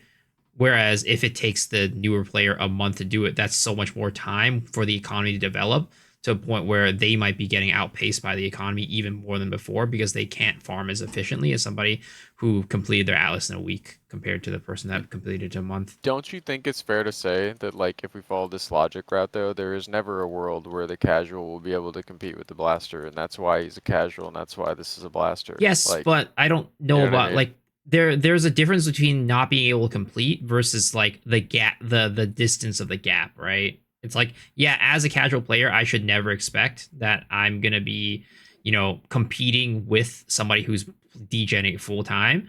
But Yeah. also, I think there's an argument to be made about how far that distance is between the casual player and the person who is blasting.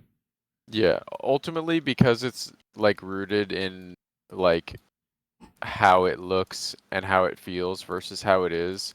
Like for example, last league, perfect example. We had every single playable mechanic in the game printing money, no matter literally everything made money except for Sim maybe. You could make a case that it wasn't that good to just farm Simulacrum, and people still found a way to complain about the economy. And it's like all of your gear was accessible last league if you just played the video game.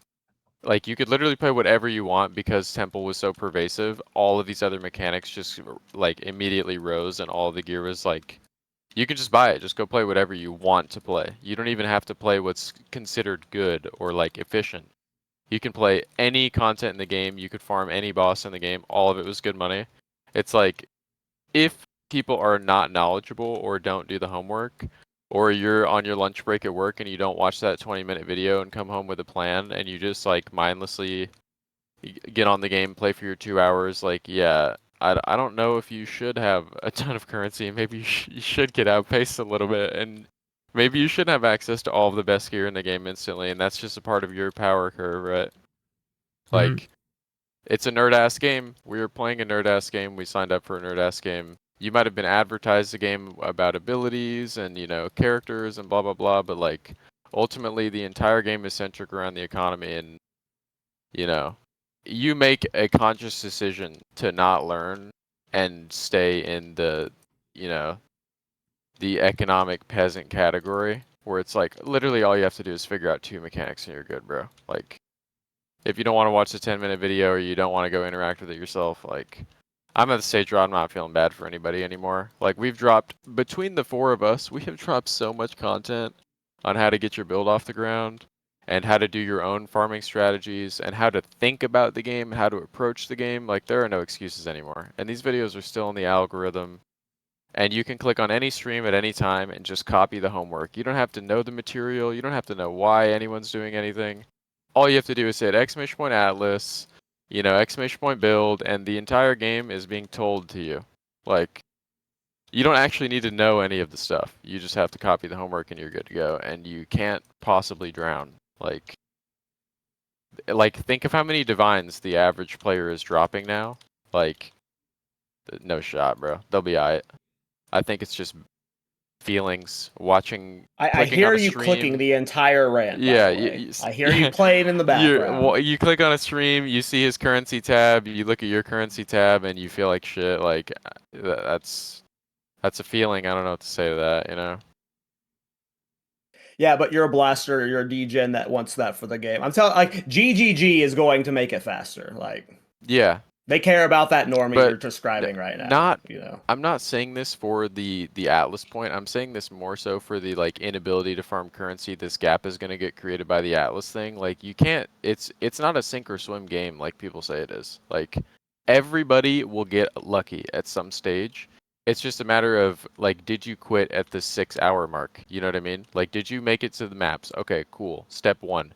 Did you drop your first div? What did you do with it? Did you make a poor decision with your very first currency piece?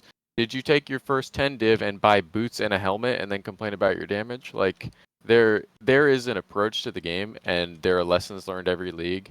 And it's like, I have friends that are not good at video games that are new players that do just fine because their perspective isn't warped and they're not like comparing their screen to a streamer. You know what I mean? If you don't look at what anyone else is doing, you play the game, you'll do just fine.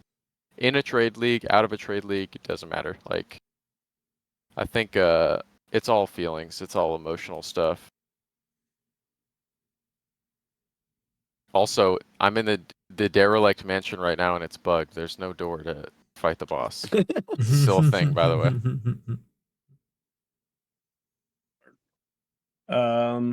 Do we talk about crafting, or do we need to start wrapping up? We talk about crafting. I have time. I don't know about Yeah. anybody else. That was more of a rabbit question. Yeah, 'cause this Rabbit's is the one this that is where pushes. I'm a useless burger, and the experts can go crazy here because I'm like Shaquille O'Neal at the free throw line when it comes to this crafting shit. That is not my forte. I'm all gameplay, all blast. Yeah, I haven't done any crap. When I need an item, I buy it from trade. So. Yep. Let's shelf it for another one then, because I haven't done any crafting this league as well. Like I have. All right, we'll I've save it for been- next week. I'm sure I've been- Palstron's I've- done crafting, so I did like for me this whole league has been the Prada. I call it the Prada approach. I have not been in my hideout for more than 20 seconds at a time. I've done like 450 maps at this point. cool. Cool. Yeah, so that's why you should take Dead Rabbit's loot filter instead of Farmer's loot filter, because one guy's Exactly. clearly been playing the game, and the other guy clearly has been sitting in the hideout the whole time. Exactly. I hope he hears this, Exactly. bro. I need to see the clip of Farmer I'm- reacting to us talking about his filter. That is the thing I'm Yes. most looking forward to. I I'm just gonna like flip it. Weird, without too. I him turned pulling that up his filter, I want to see him explain what the purpose of these colors are in the filter. I just need to hear The it. funny thing is, I brought up that conversation to flame you, and we turned it into teasing No, but that Farmer. shit is ass. It is bad. The colors make no, No, sense. if it to was me. good, do I not would get be it. real. But like, it's ugly and it doesn't make sense. So Farmer's The got some colors are explaining to crazy. do, bro. The colors are crazy. The colors are He crazy. manually added those colors, by the way. Everyone in here, if you don't know who Farmer There's X is, so many please of pull them, up to his too. stream, rip an exclamation point farmer or exclamation point filter, and just use it for one map. Like, please just use it for one map. There's no way he even has knows what each of the colors is, because there's just so many The of them. default themes in the filter blade are so good. You can use the dark Yeah. mode, the zen mode, the default. All of them are good. He Cobalt, manually man. added these and shrunk all of the They're little boxes gross to be as small colors. as possible. So fucking funny, dude. He made colors that we didn't even know existed. Dude, The white literally. background, teal, like light teal, font. It's like you can't even see what Orange the item border, is. turquoise item, green text. Like, this is what we're working with right now. That is funny. Like I blame a you for filter putting that it on makes me. you want to be colorblind. Very funny. I don't have a build of the week this week. I assume Rabbit doesn't either. I have literally just been so deep into the game that if I'm not at my computer, I'm probably playing it or making a video like Rabbit. So I apologize. I'll mention one if just for one to check out. I know you go super hard and you advertise their stuff. Palsteron's character is the coolest one I've seen. I'll throw it out there. His is the coolest one I've seen personally. Yeah, It's That's our guest unique, next uses week. the new skills. Yeah, his is pretty sick looking. I've not seen it yet, but he'll be on next week. uses So. the new Grim Pillars. He's playing totems with Grim Pillars. It's Oh, the pretty dang totem build. insane.